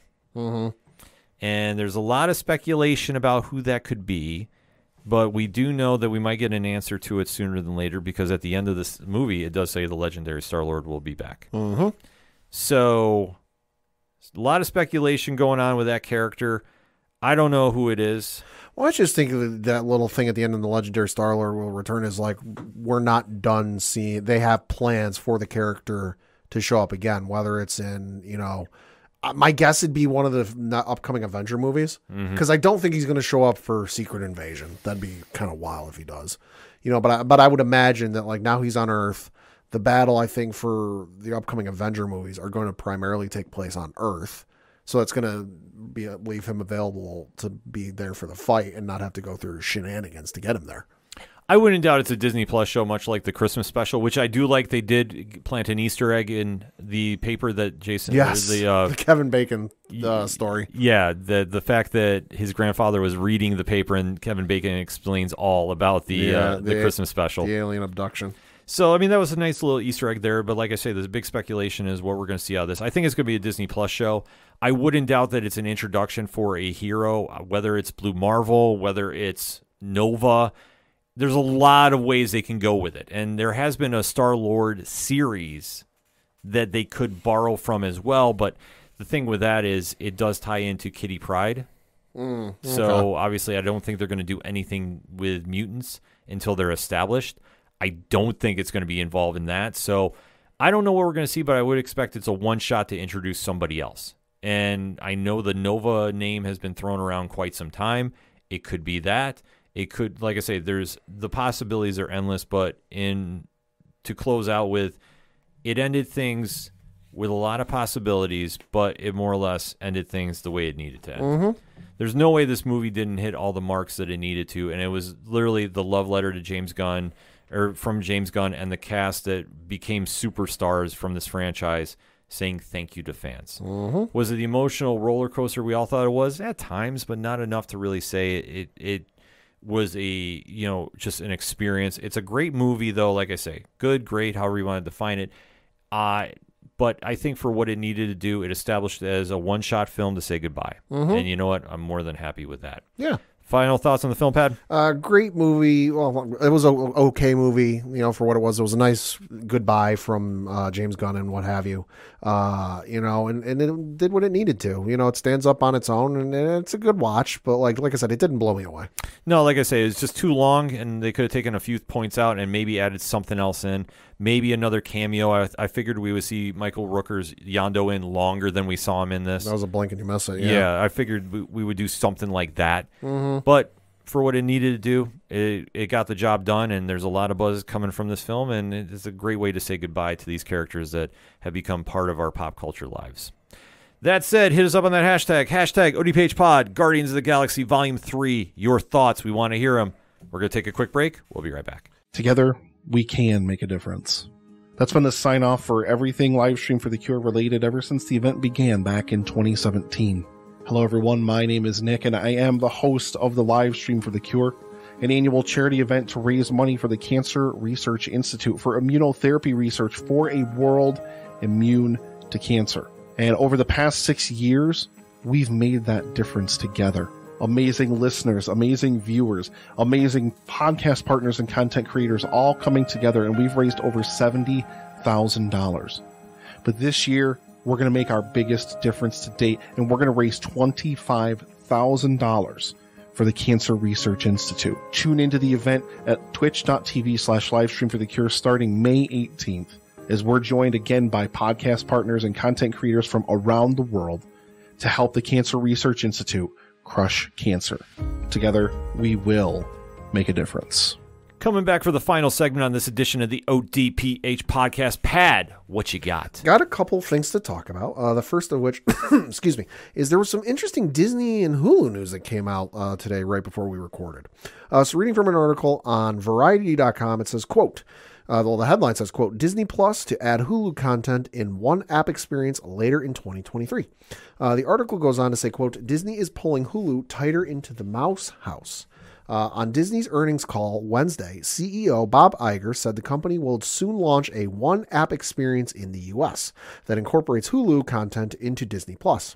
The new combined offering will launch by the end of 2023.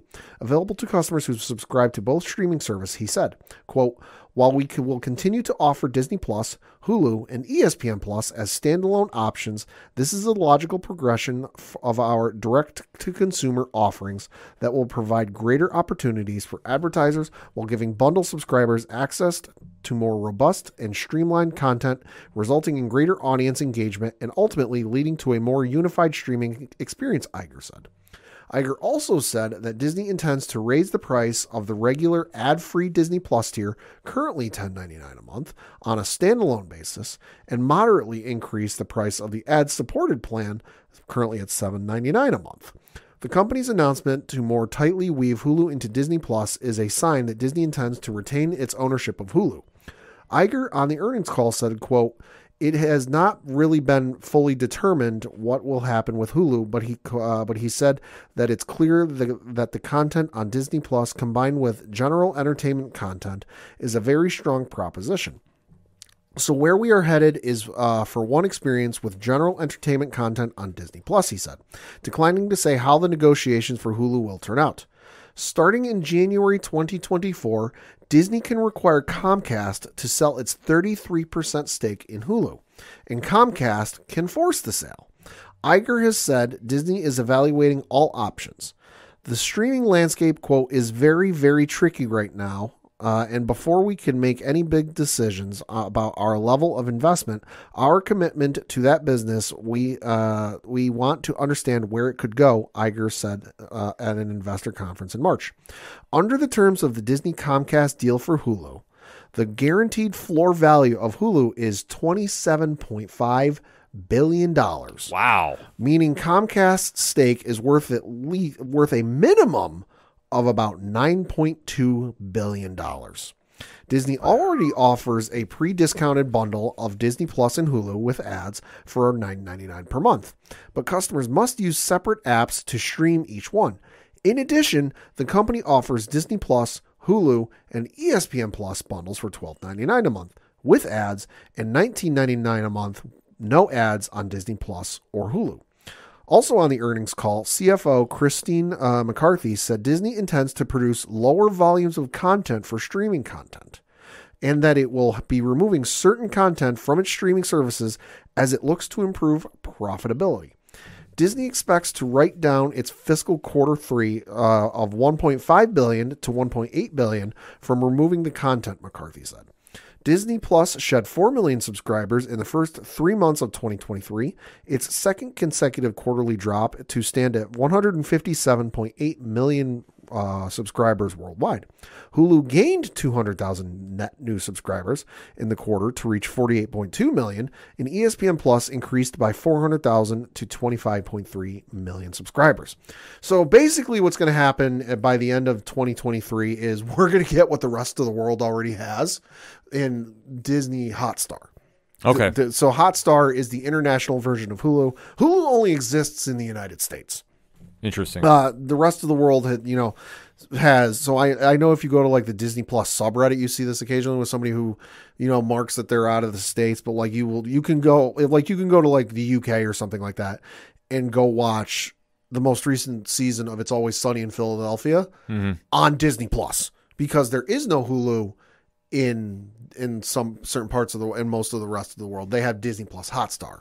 So that's why a lot of the movies you see on Hulu, you can see on Disney Plus overseas. So that's what's going to happen with that. What's going to be interesting to see is what happens with the folks that are already subscribed. Like I know my sister has the Hulu Live option, so it's going to be interesting to see what happens with I have that as well. With that, it's going to be interesting to see what happens with the ESPN Plus, because I know my brother-in-law also has the ESPN Plus stuff for like soccer and UFC and whatnot. So like they've got the all-in-one bundle. So I know if I want to watch something on ESPN Plus, I don't have to go to the ESPN app to watch things. That a lot of times it's offered right there in the Hulu Live feature, which is, I gotta admit, is really nice, and it's really nice. Oh yeah, I love Hulu Live.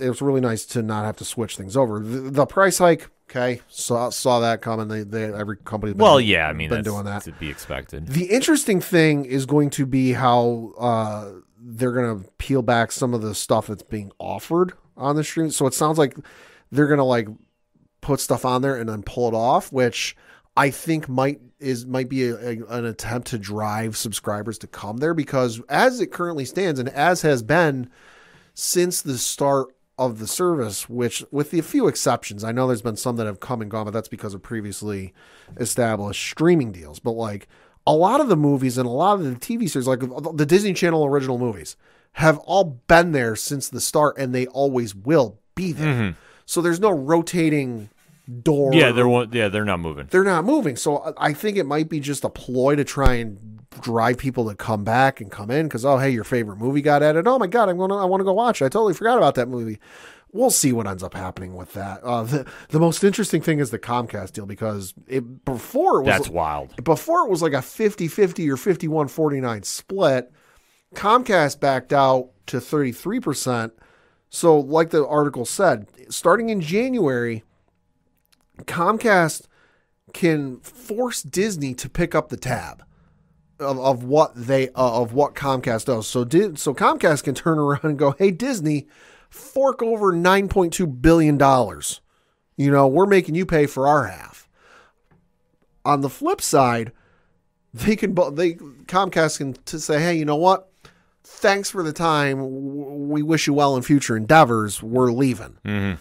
On the third avenue, Disney can also say, hey, Comcast, you're squatting. Get the fuck out.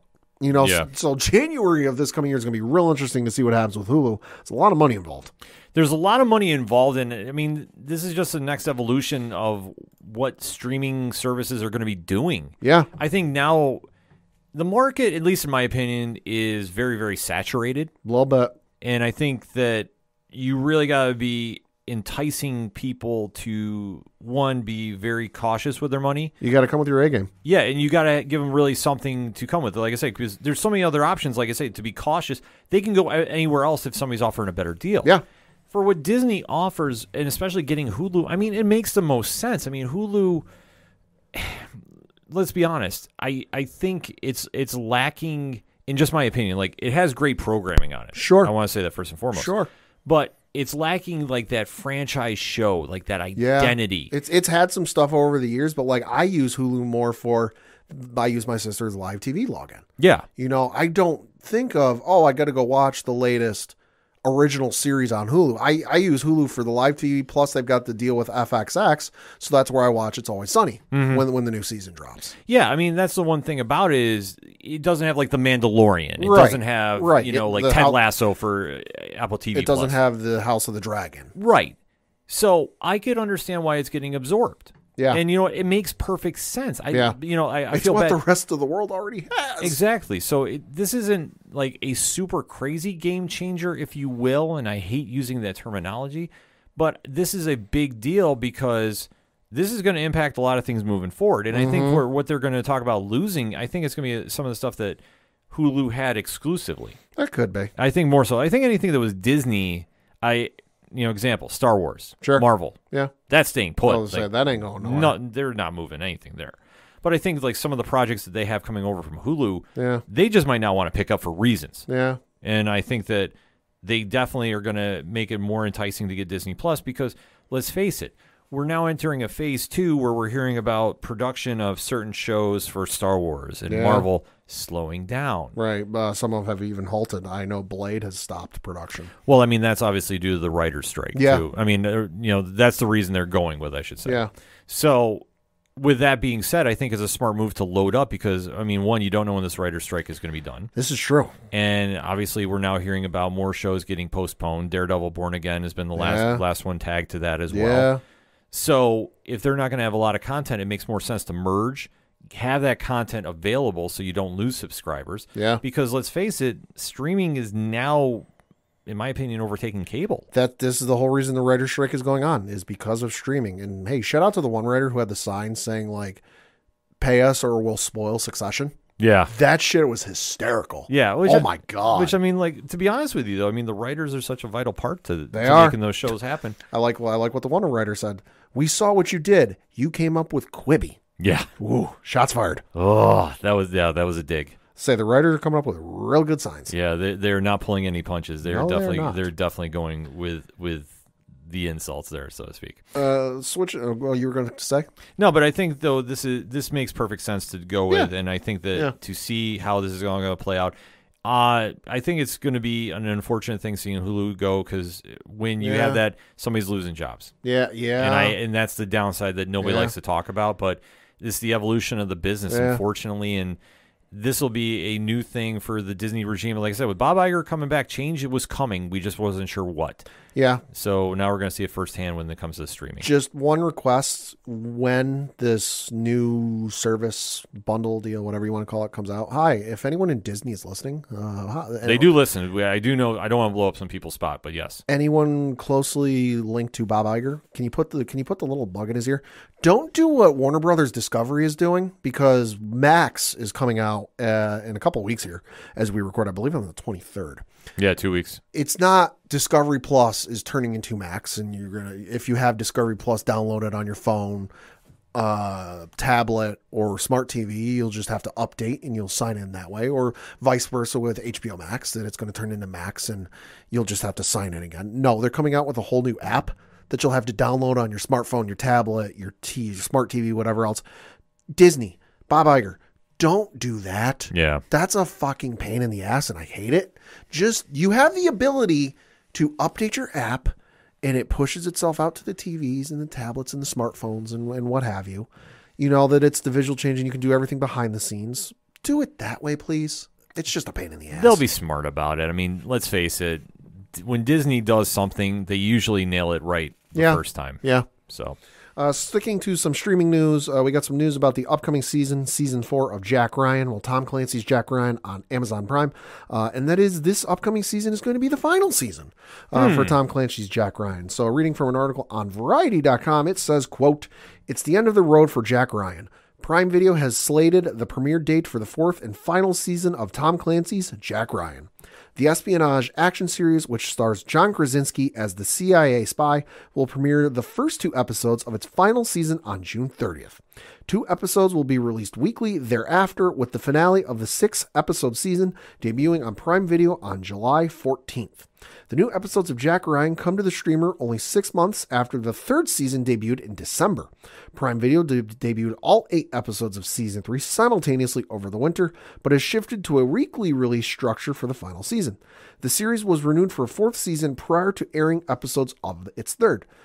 Tom Clancy's Jack Ryan now finds Krasinski's secret agent man acting as the CIA's deputy director on a mission to investigate drug cartels, terrorist organizations, and a domestic conspiracy. The series also stars Wendell Pierce, Michael Kelly, and Betty Gabriel, with Abby Cornish returning as well. Jack Ryan newcomers Michael Pena and Luis Oswa join the ensemble for the final season. Close quote. So, understandable. I had heard rumblings that like it was going to end after season 3 and that they were going to introduce Michael Pena and it was going to spin off into a spin-off series or something like that, but then it didn't happen. So I'm like, oh, I guess that got nixed.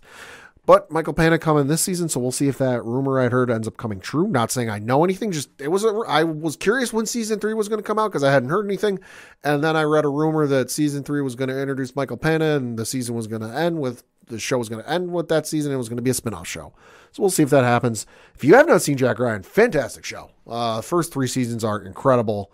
Some high-octane drama, I will say. And John Krasinski, you don't think he can pull off the super serious James Bond CIA spy type, given he's most known for being in The Office. Mm-hmm. He pulls it off pretty damn well.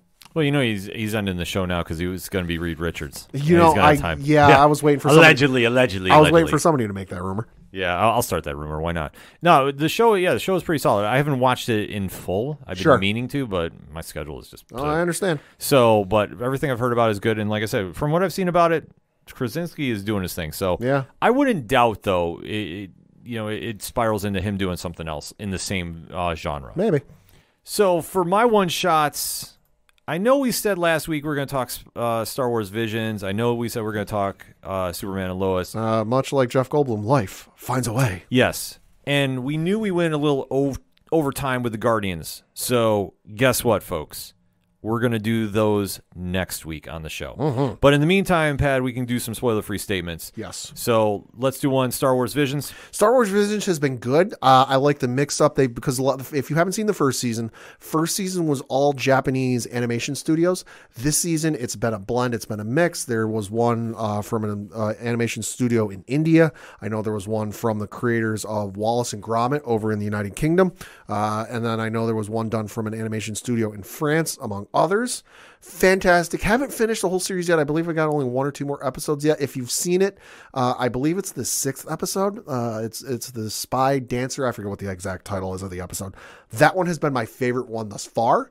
I like the mix-up, though. It's been a lot of fun stories that kind of look at all aspects of the Star Wars universe. And if you are not a Star Wars fan, I highly recommend this series because you don't need to be a Star Wars aficionado like myself to appreciate this show. This show does not take place in canon. It does not take place in any point in the timeline. So you don't have to sit there with, a Charlie Kelly, Always Sunny in Philadelphia, like, graph chart behind you trying to figure out where everything ties in. It's its own separate thing. It just simply borrows the universe to tell some stories, and you can sit back and watch and enjoy a good story from some folks you might not think of doing a Star Wars story. It's been an interesting experience. I have got a lot of mixed emotions about it. Sure. Mostly positive, though. Yeah. I will say, 'cause I always think it's very cool when shows like this take a franchise that's well established and try doing something different. Yeah. Sometimes it hits, sometimes it doesn't. And I think for what this show is trying to do, I just applaud it because I like seeing different things. Yes. I like seeing change. Yes. I don't need everything to be cookie cutter. Mm-hmm. I think I've been very vocal on the show throughout the 6 years we've been doing this, that I want to see something new and give me something new. Yeah. And I definitely have to say, I agree with Pat about the one episode. Mm-hmm. I'm not going to spoil that because I want to deep dive into that next week. But I'm going to say this. If you haven't checked the show out and you're mildly interested in Star Wars, definitely go check it out. If you are into Star Wars, I know that you're being a little more specific about things. Mm-hmm. So that said, you got to just keep it in context. It is what it is. It's a new vision of a galaxy far, far away. I will say there has been some stuff in both seasons that I would like to see. And because that's the thing with Star Wars. You never know what's going to get taken from something that isn't canon and brought into canon. Mm-hmm. There's some stuff in both of these seasons I would love to see get brought into canon in some way. Yes, absolutely. The movie, television show, video game, I don't care what it is. Yeah. There's been some awesome stuff. Mm-hmm. And we'll be talking about that next week. Mm-hmm. And also, we're going to deep dive into next week because there is a gap in the schedule. And like I said, we went overtime with Guardians here. We want to give proper due to the latest episode of Superman and Lois on the CW. Yes. So, Pat, spoiler-free statement on that. Well, I can't help but wonder if The Cure is looking at their numbers on Google and social media and their streams and plays and wonder why they're getting a bump this morning. Mm-hmm. I can't help but wonder that. Episode was good. Action-packed and drama-filled, I gotta say. Mm-hmm. And I won't, like I said, spoiler-free, saw that cliffhanger ending coming goddamn mile away. Yeah. As soon, like, I didn't see it from like super far into the episode, but once you hit a certain point in the episode, I'm like, okay, A is going to lead to B, which is going to lead to C, and yep, we're there. Because like I said, Liz Bailey, my girlfriend, has really gotten into the show and she was watching it with me. And as soon as certain things happened, I went, this is going to happen. And then that thing happened and I sat there going, God damn it, I hate it when I'm right. I agree with you. I thought might have been their best episode of the season. Yes. And I'm not saying the ending was telegraphed or it was bad. Right. No, it's just given what had happened earlier in the season, I'm like, okay, I can see how they're going to rectify this situation. And yep, they're going to do it. Exactly. I'm with you on that. I thought it was the best episode they've done of the season. I thought, though, if you've been watching, they've left clues of where they were going. Uh-huh. And they left big clues. Because there was a certain something that happened early in the season that they have not touched since, and it occurred to me when we got to a certain point in the episode, I'm like, oh shit, I know what's happening. Yeah, exactly. I'm right there with you. But really enjoyed the episode. Really need everybody to go check that out. That is episode 8 entitled Guess Who's Coming to Dinner? And I really want to hear some feedback from the ODPH Society. I know we have a lot of people that do listen to or watch this show. I definitely want to get your feedback, and I definitely want you to hear us when we talk about this next week because I want to give it its proper due, but I didn't want to make this a 3-hour episode. That was the issue that we were coming out with. Yeah. Because I say, we got a lot to talk about because as we go into our comic picks, Oh boy. Pat and I are going to read off our picks, and then there's one we have to joint break down, and we are going to be talking spoilers about it. Yeah, we are. So, because it's one of my picks. Yep, you've been forewarned.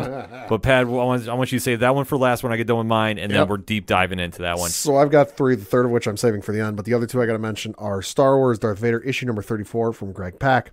This one, listen, it's Darth Vader. Need I say any more? No. But the description on this is Unbound Force Part 2.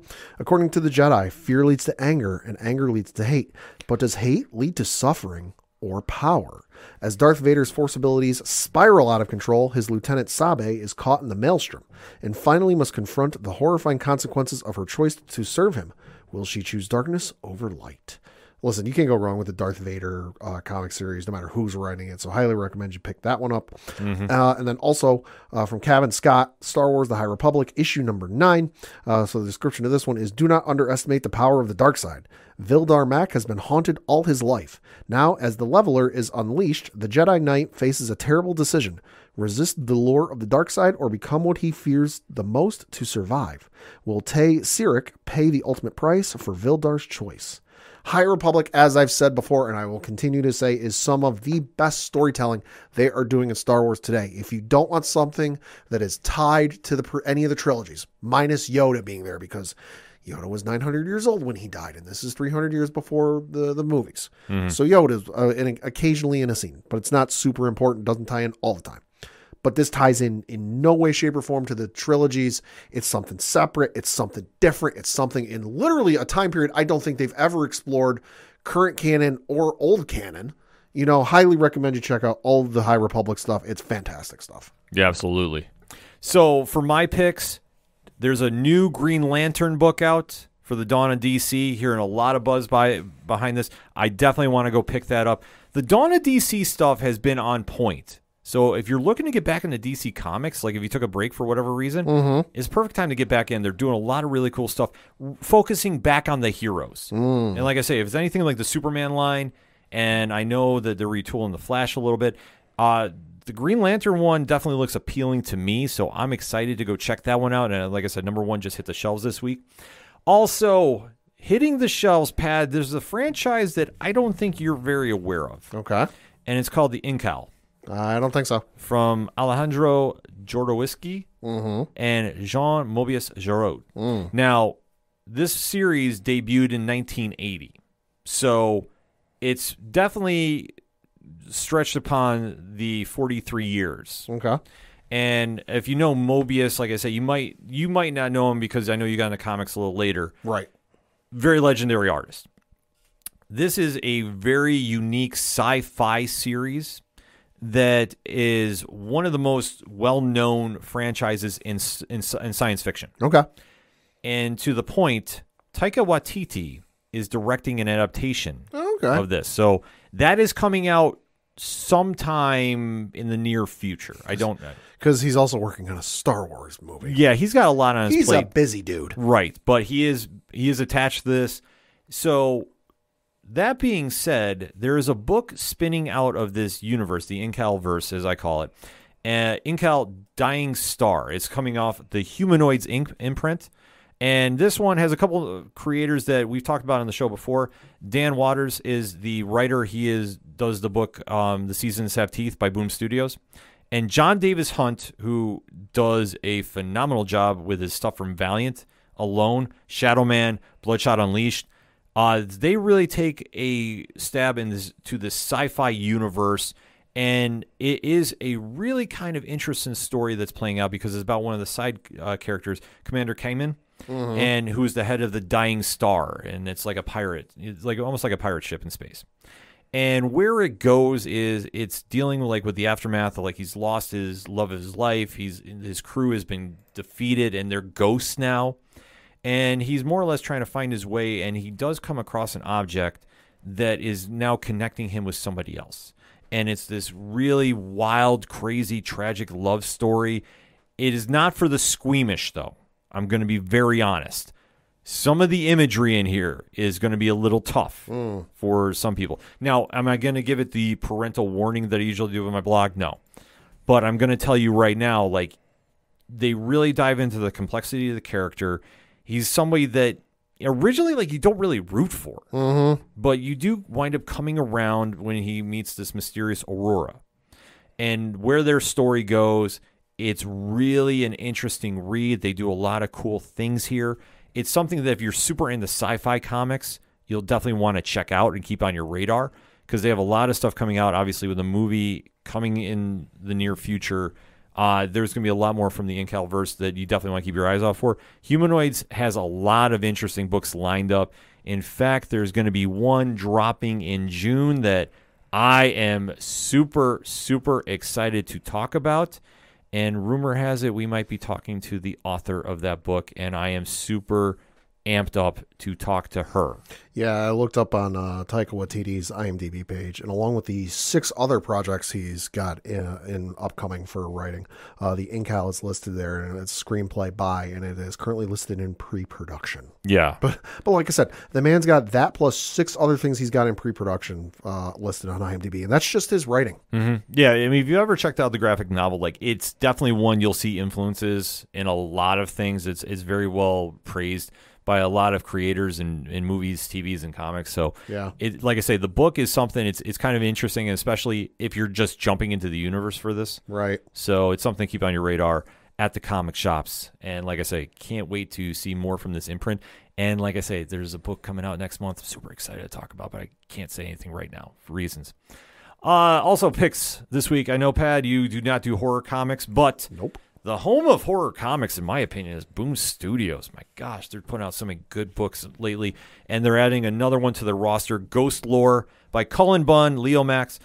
This one is a wild story. Absolutely insane. It's about a family that takes a ill-fated trip, and there is a car crash because somebody is dodging somebody in the road, and it turns out they're not there. And the story spirals from there. It's a really crazy read, but it's Cullen Bunn, and he does horror like nobody else. And this story just goes into a lot of crazy directions, and like I say, it is definitely worth picking up at the comic shops. I gave it an 8.5 out of 10 on the scale. So you definitely want to go check this out if you're into horror comics. Like I say, really cool twist ending, and they're just getting started with this. So like I say, I don't want to spoil too much going on with it. But Boom Studios, obviously doing really big things there. From Image Comics, one of my favorite new series, Phantom Road, Jeff Lemire, Gabriel Walta. And this story is basically the highway to horror itself. Dom, the truck driver who winds up helping Birdie, her fiance was killed in a car crash, and there's a mysterious object that has transported him to a different universe and back, has got a lot going on with their story, and they do something very interesting for this issue, Pat. Okay. They leave Dom and Birdie out. They focus on introducing a new character, and you find out about how the FBI agent that is now on the case is connected there, and the breakdown of what's going on. So like I say, I don't want to say it's not connecting the story, but much like we talked about The Mandalorian and the one episode everybody thought was filler. Right. It turned out not to be. Right. Same kind of vibe here. Oh. So it's one, like I say, if you haven't checked the series out, I really think you should. It's a very unique story. It's got a cool vibe to it. And like I say, for this issue, they went into a different direction. And I thought it was good, but like I say, they're building a lot. So there's not a lot happening that's going to pay off now, but down the road, absolutely. So you definitely want to keep an eye out for that. And my last pick is one of my favorite series from Image Comics as well, too. This series has been a staple in my collection since it came out. Black Cloak #5, Kelly Thompson, Meredith McLaren. The sci-fi murder mystery going on here has been absolutely incredible each and every time out. It's been one that, like, I can't sing the praises of enough, and where they're going this issue, like I say, they dive more into the mystery, more secrets are revealed, and it's one that you definitely want to keep your eye out for when you get to the comic shops as well, too. 9 out of 10 this week, hands down. I almost forgot, too, there's a brand new book out entitled Something Epic, Pad. Oh, okay. And this one is a really, interesting story. Simon Kerensky, he's done work on The Punisher and Spawn. Yeah.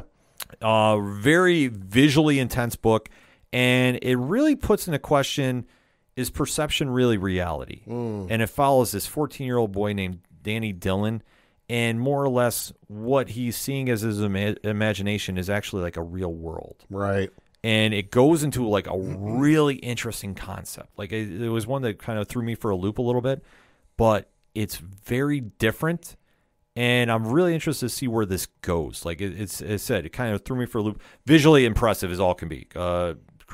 Kerensky's on the artwork and doing a lot of really cool visuals here. A lot of 2-page spreads and really deep diving into the idea about imagination, like what's behind it. So it's something that if you're looking for something different, like I tell you, Something Epic is something you definitely want to keep an eye out for. So Image Comics doing big things too, like I say. And definitely, we have got to talk about one. I can't leave talking comics this week until we talk about arguably the most debated comic in recent memory, and dare I say the run.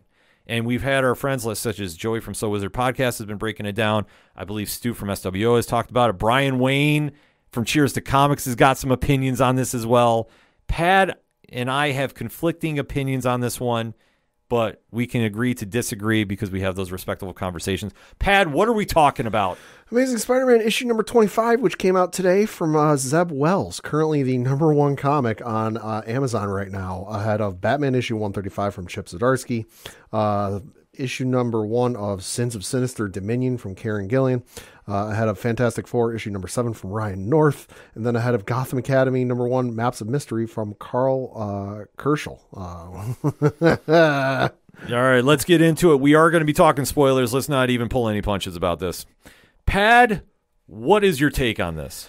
I mean, yeah, it's okay. It's not the best thing I've ever read. It's not the worst thing I've ever read. Honestly, to me, it's filler. You know, I've been keeping up with the run and keeping up with where things are going. So it's nothing earth shattering. If you've been reading along, it's kind of like A to B to C. And I'm like, oh, okay. You know, like I saw the reaction online, and normally I wait until, you know, later in the day to read it, or the next couple of days to read it when I got some free time. But this one was getting such a reaction online that, you know, I went, okay, I need to pick this up now and read it. And I read it and was like, okay, what's all the fuss about? Like, I understand why people are frustrated with it, but at the same time, I read through it and I'm like, okay.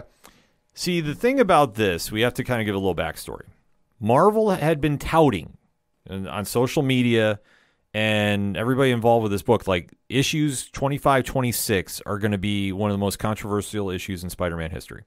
It kind of paraphrase a little bit. Like, there's a lot of hype surrounding this book, and there's going to be a lot of reaction to what happens here because the story is entitled What Happened to Mary Jane. And how they've been playing this out, like I said, Zeb Wells has been really going some places with this. I know the fan reaction has not been very overwhelming for this. And you know, one thing I always say is this. Like what you like. I'm never going to rip on somebody if you like something that I don't. Like, I might just not agree with it, but I always respect the opinions. And one thing that we're seeing here is things are kind of shifting to be toxic. Mm-hmm. And that I always hate seeing that in comics. Some of the reactions I've seen, especially on Reddit and Twitter, have been less than friendly. Yeah, to say the least. Like, there's a line when you can say I don't like something. And there's a line where you cross it. Yeah, there was at one point I saw on Reddit, I believe it was, where somebody said it would have been, you know, considering this issue is like 47, 50 pages, whatever it ends up working out to be. Amazon has it listed as 47 pages. But John Romita is the artist for this issue. John Romita Jr. Yep. Did the cover art and is the artist for this issue.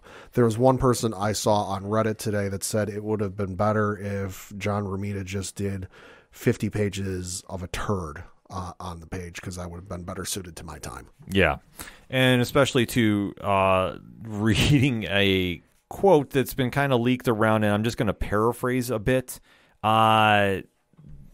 Nick Lowe had kind of advised, Nick Lowe is the editor of the Spider-Man books, has advised Zeb to avoid comic conventions right now because of the fan reaction that's coming out. So I believe that came from Popverse, if I'm not mistaken, for the interview. So you can go check that online, because there is just a lot of people that are feeling a certain way about this book. Mm-hmm. And my thing about it is I did not like this book. Just because, like, I jumped in, and I mean, the whole premise is Pad can actually explain this a little better to me, because it was confusing at points. Well, yeah, because you decided to jump in cold at issue 25. Yes. No, so basically, Peter and Mary, the whole premise and the whole thing with this has been what's going on. What did Peter do? Why does Mary Jane hate Peter? And this whole story arc they've been doing is we're finally going to find out what happened. Why does Mary Jane hate Peter and X, Y, and Z? So the issue opens up this kind of arc, you know, where you really jump in is Peter's in and Mary Jane got sucked into an alternate dimension, and they got trapped there. Mm-hmm. You know, they got trapped there by this guy named Paul. You know, and he's the one who trapped them there. And I apologize if I'm butchering some of this, but I'm trying to remember like the last 5 months of right. Issues. Sure, it's not just paraphrase the best we can. You know, so they're kind of going through the motions, and they're just trying to survive, and they end up running into the guy who trapped them there, Paul. And they're like, "What the hell are you doing here?" And he tries helping him because he feels like he wronged them in some sort of way. You know, but the issue is, so he's trying to work on this method to get them back to their dimension. So Peter's like, here, let me take a look at it. And he ends up figuring out whatever issues Paul was having. The only issue is this device he creates can only let one person through. Mm-hmm. So Peter's idea is he wants to send Mary Jane back to their Earth notify the Fantastic Four, because Ken, who's the smartest person usually in the Marvel Comics universe? Reed Richards. Who's the one guy in this instance you would want to call for help in this instance? Reed Richards. So that's his whole plan. The issue being is this Mayan deity comes showing up, wrecking the goddamn house, and wants to kill Spider-Man because I need to sacrifice Spider-Man for this ritual, this world-ending ritual, whatever it is. And so Mary Jane realizes this and goes, if I leave and Peter stays here, Peter is going to die. He's not looking for me. So I'm going to send Peter. So Peter gets sent back to Earth.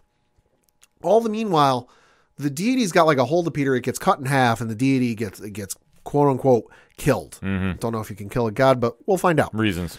Peter ends up back on Earth, and certain parties find out that something happened because his appearance back on Earth, he ends up in Pennsylvania. It gets detected, and it's basically the energy equivalent of a WMD getting exploded over the United States. So the feds find out about it. So Peter ends up in this field. Cops are coming. He bails before they can find him, stupidly buries his suit. That gets found out later. They find out he was there. So he ends up back in New York and he goes, all right, I need to go back there. He kind of starts to follow through with his plan. I'm going to go find Reed. Goes to the Baxter building. He just finds Johnny and the Thing. And he goes, hey, first after the tower tries to attack him, he goes, hey, where's Reed? I need to talk to Reed. Oh, well, he's off world. He's dealing with another planet that its atmosphere is failing. Oh, hey, well, that's fine. I need to borrow his lab. I need to take care of some stuff. And they're like, well, we can't do that. We got to verify you are who you say you are. We got to make sure you are our Peter. And he flips the fuck out and goes, nope, sorry. I need your mini fusion reactor, whatever it is. And he takes that and beats the shit out of the Thing, and Johnny Storm and leaves. So at this point, the feds are looking for Peter. The Fantastic Four and Johnny and Thing are looking for Peter, and Captain America has found out about what's going on. And he tracks Peter down because Peter goes, oh, well, I'm going to walk around as Peter Parker. Johnny Storm doesn't know who Spider-Man's real identity is. But Captain America tracks him down because he knows who he is. And Cap realizes something's going on, realizes he's kind of high. He goes, hey, listen, let's figure this out. You're clearly upset about something. Let's help you out. Because Peter goes, that's good. I'm going to need T'Challa's lab or Tony's lab, maybe both at this point. He realizes all the way along this that he gets back to New York and he overhears a person in a subway station talking about spring training. And he goes, well, wait a minute.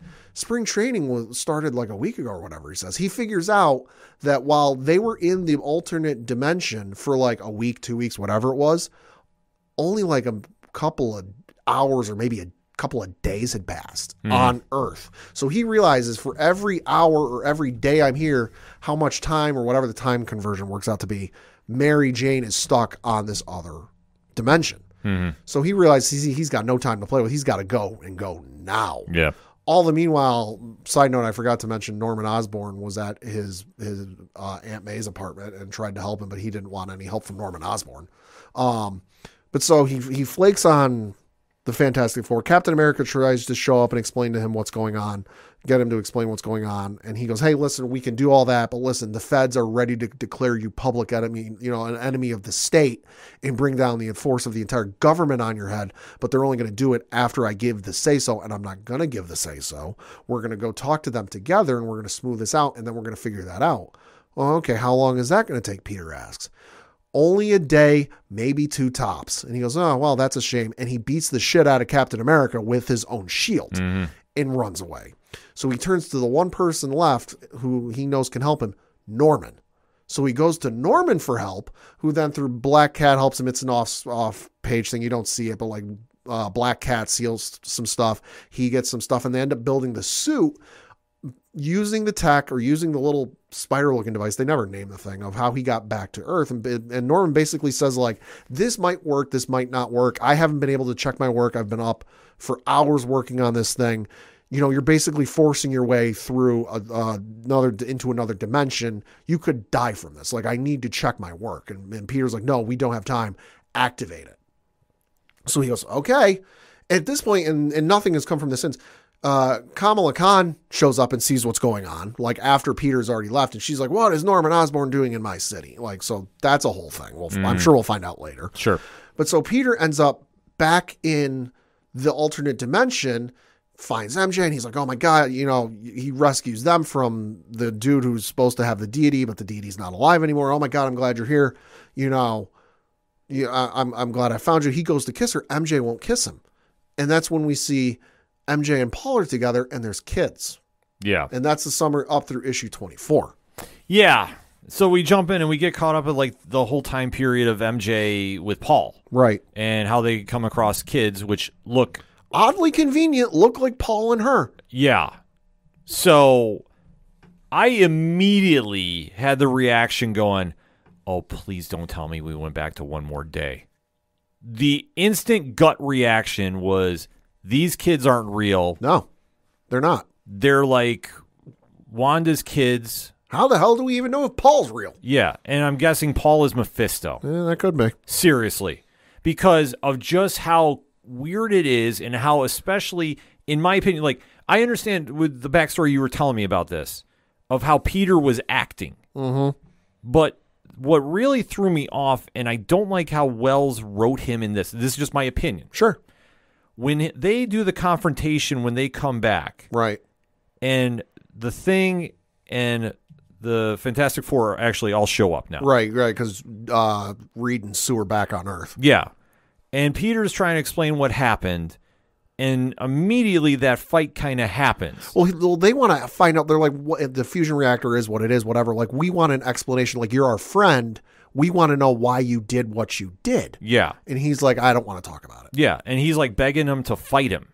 That was the thing that threw me off, is okay, now you're acting really weird in the sense you want somebody to hit you. Well, he's being emotional. Right, he's being emotional, but still, it's just how awkward it flipped on like that. Yeah. That's why I was kind of. Well, you got to remember too, though, and this isn't me justifying it, but you got to remember a month has passed. Mm-hmm. It's like a quick blink and you miss it sequence. But when they go from the alternate dimension and then they're in the hospital and it's Paul getting checked on by the doctor. Mm-hmm. And he mentions oh, you'll be fine, you'll make a full recovery. And then the doctor's talking to MJ about how, oh, there's no records on him. We don't know who this guy is. Yeah. It's mentioned that a month has gone by, I think, since they came back. Yeah. Which, like I say, it played into just how erratic his behavior was. Right. And I'm just going, I am fearing that they're going to do something weird mm-hmm. with him either being caught in a spell by Mephisto. Yeah, maybe. And now being portrayed as public enemy number one. Or they're going to do something weird MJ died and she's been replaced by an apparition. Maybe. Because of Mephisto. Because all this reeked of was this writing of Peter was just so erratic. And in the sense of, I understand he's frustrated and there's a lot going on, but even when Captain America shows up and sees him and says, I talked to MJ, I know what you did. You could have done it a lot. We could have helped you. We could have helped you. And he's just sitting there just almost in, the curled position. Right. And Cap just goes, just leave him. He's got to figure this out. Yeah. It was just odd, just back and forth. It's odd and it doesn't make a lot of sense, but I'm looking at it from the standpoint of, okay, I'm willing to see where this plays out because mm-hmm. the story's not over. We've still got, if the Amazon listing is to be believed, it says this is issue, the run is issue 25 of 30. Mm-hmm. So it sounds like we've got another 4 issues before this is all said and done. So I look at it as, this being if it's the first Harry Potter book, we've only gotten to the Mirror of Erised. Yeah. We've only gotten to Christmas time in the story. There's still so much left to go. If we're talking Lord of the Rings, Fellowship of the Ring, they've only just gotten, to the Tomb of Balin. Mm-hmm. There's still so much more left to go. Wait and see where it plays out. Has it been the best Spider-Man run of all time? No. I'm not going to sit here and go recommend everybody to check it out and read it. If you're looking for something to read, sure, give it a shot. If you got nothing else going. But am I going to sit here and go to everyone on the street, you need to read this? No. But like I said, it's not over yet. So I'm willing to sit here and go, all right, let's see where this goes before I sit here and start shitting all over it. Well, the thing about it is, I've just seen enough with this issue, I'm going, okay, I am going to pick up the next issue because I want to see what this big controversy is. But my fear is, and I'm dreading this reeks of Mephisto. Probably. because he does have a fascination with Spider-Man. Well, the whole thing is, in going back to One More Day, Peter sold the love of him and MJ to Mephisto to save Aunt May. Right. When Aunt May was shot with a fatal bullet from an assassination attempt because of the Civil War. Now that Peter and MJ have been back together, I figured it might lurk that we're going to go back to that well. Right.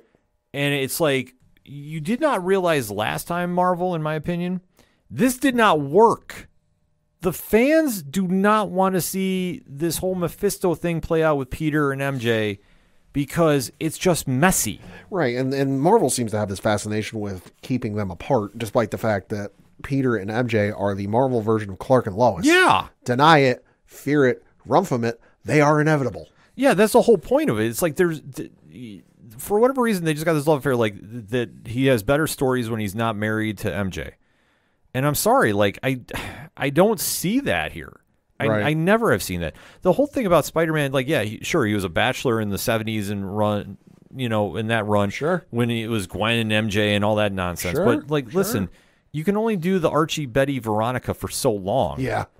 It's not going to work in this present day and time. I'm sorry. It's not going to play out. But the fact that, like, you're bringing in the supernatural effect, like, stop. Yeah. I'm sorry. That's just not a good look in my opinion, because you now make things way too messy and way too over the top. Soap opera-y? Yeah. Like, this is even, like, over that level. It's like, I'm sorry, this is human emotion compared to, like, now you essentially the devil's involved. Like, Like, what are we doing here? Like, this is why the story failed last time and had such a reaction from fans.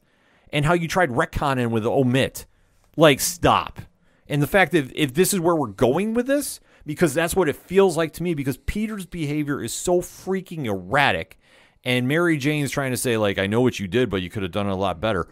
Well, what did he do? And that's the big question, because she was lost in the timeline for 4 years. That's something out of his hands. Right. So unless he did something crazy, like either one was framed for killing Paul, right, or doing something on that level that Mephisto was behind, or some reason behind, it's just not pairing up to the behavior of him. Like, he's always been a self-loather and no questions asked. Mm-hmm. But this has been, like, over the top, and the fact that, like, honest to God, this felt like Local Man to me, like the series from Image, which is a fantastic story. Like, I'm not making fun of that, but the whole premise of that is a hero was kicked off a team for something he did, and nobody is talking about it. So it's like, okay, are we doing the same vein here? That why does MJ hate you that much? And I'm guessing it's because it was exposed that the Mephisto was involved, took back the love that she had, their love, and took the kids with him. And that would be something she would hate, because she's always, like I say, I could get into this damn thing, but I'm just, like I say, we'll definitely be talking about 26 when that comes out. End of the month, I believe it comes out May 31st. Okay. Well, we'll definitely talk about it. But like I say, for the reaction the fans are giving, though, like, listen, you can have a passionate response like I do. Oh, yeah. But did you ever hear me at one time say, I don't want to see Zeb Wells, I'll punch him in the face, or any nonsense like that? This is character assassination. This is the word. Oh, Peter needs to be with MJ. He needs to have those first good experiences with MJ. Jesus Christ. To quote a great line, we're talking about fictional characters. Yeah, right. You can like the issue. You can not like the issue. You can be neutral on the issue until the story finishes. But, like, just some of the takes. Jesus Christ, step out and get some air. Yeah, like, seriously, the fact that it's crossing the line. Open a window. Yeah. Folks, we need to realize this is forms of entertainment. If you don't like it, don't read it. Like I said, I didn't love it. I didn't hate it. I read it and went, okay. Yeah, like we'll see where it goes. I was just like, oh, this is supposed to be the hype. I know where they're going, and I hope I'm wrong on every single level. Yeah. But if I'm not, guess what? The books are still coming out. I just don't have to pick them up. And that's where, like I say, I haven't been a fan of this run. And it's just me personally. I just don't like it. But I dived in, like Pat touched upon. I dived in cold because I was like, okay, what's the big hype about? And for $7 for the issue, I was like, oh, that's a lot. And I mean, it gets you caught up to speed, but I think for the payoff is all signs point to we're revisiting One More Day. Could be. And I don't want to have anything to do with that. Could be. But regardless of that, folks, like we always end the entertainment edition with, make sure you go out and support your favorite local comic shops wherever they're at. I hope everybody had an amazing free comic book day. Thank you to Pat for hooking me up with some issues by the time I got to my local comic shop. They had a very successful day, and they were pretty well cleaned out. I don't go to Sangreon, which is one of our local comic establishments every year just because work or life get in the way. But I was able to make it this year. And for the couple times I've gone, this was the longest line I think I've ever seen them have. Yeah. Which was insane. Which is awesome to see. The pictures were online, too. The cosplay was on point. Shout out to Justin, incredible cosplay. Crisis cosplay. Dude, the Mecha Godzilla that was there. The photos online do not do that thing justice. Yeah. Holy shit, that thing in person. They're on Facebook, folks, so if you need that direction, we can definitely hook that up to you, and we'll send you off that link. Maybe we'll be able to share that page on our Facebook page. But, Pat, if people want to find out, where do they go? ODPHpodcast.com. For anything and everything that is the ODPH, that's where you go, and we just have to say... For the one and only Padawan J. Thank you. I'm your host, Ken M. Thank you, as always, for listening to the ODPH podcast, better known as the Ocho Duro Parlay Hour. Let us know what you think of Amazing Spider-Man, folks. We definitely want to have that conversation with you, and we'll see you next time.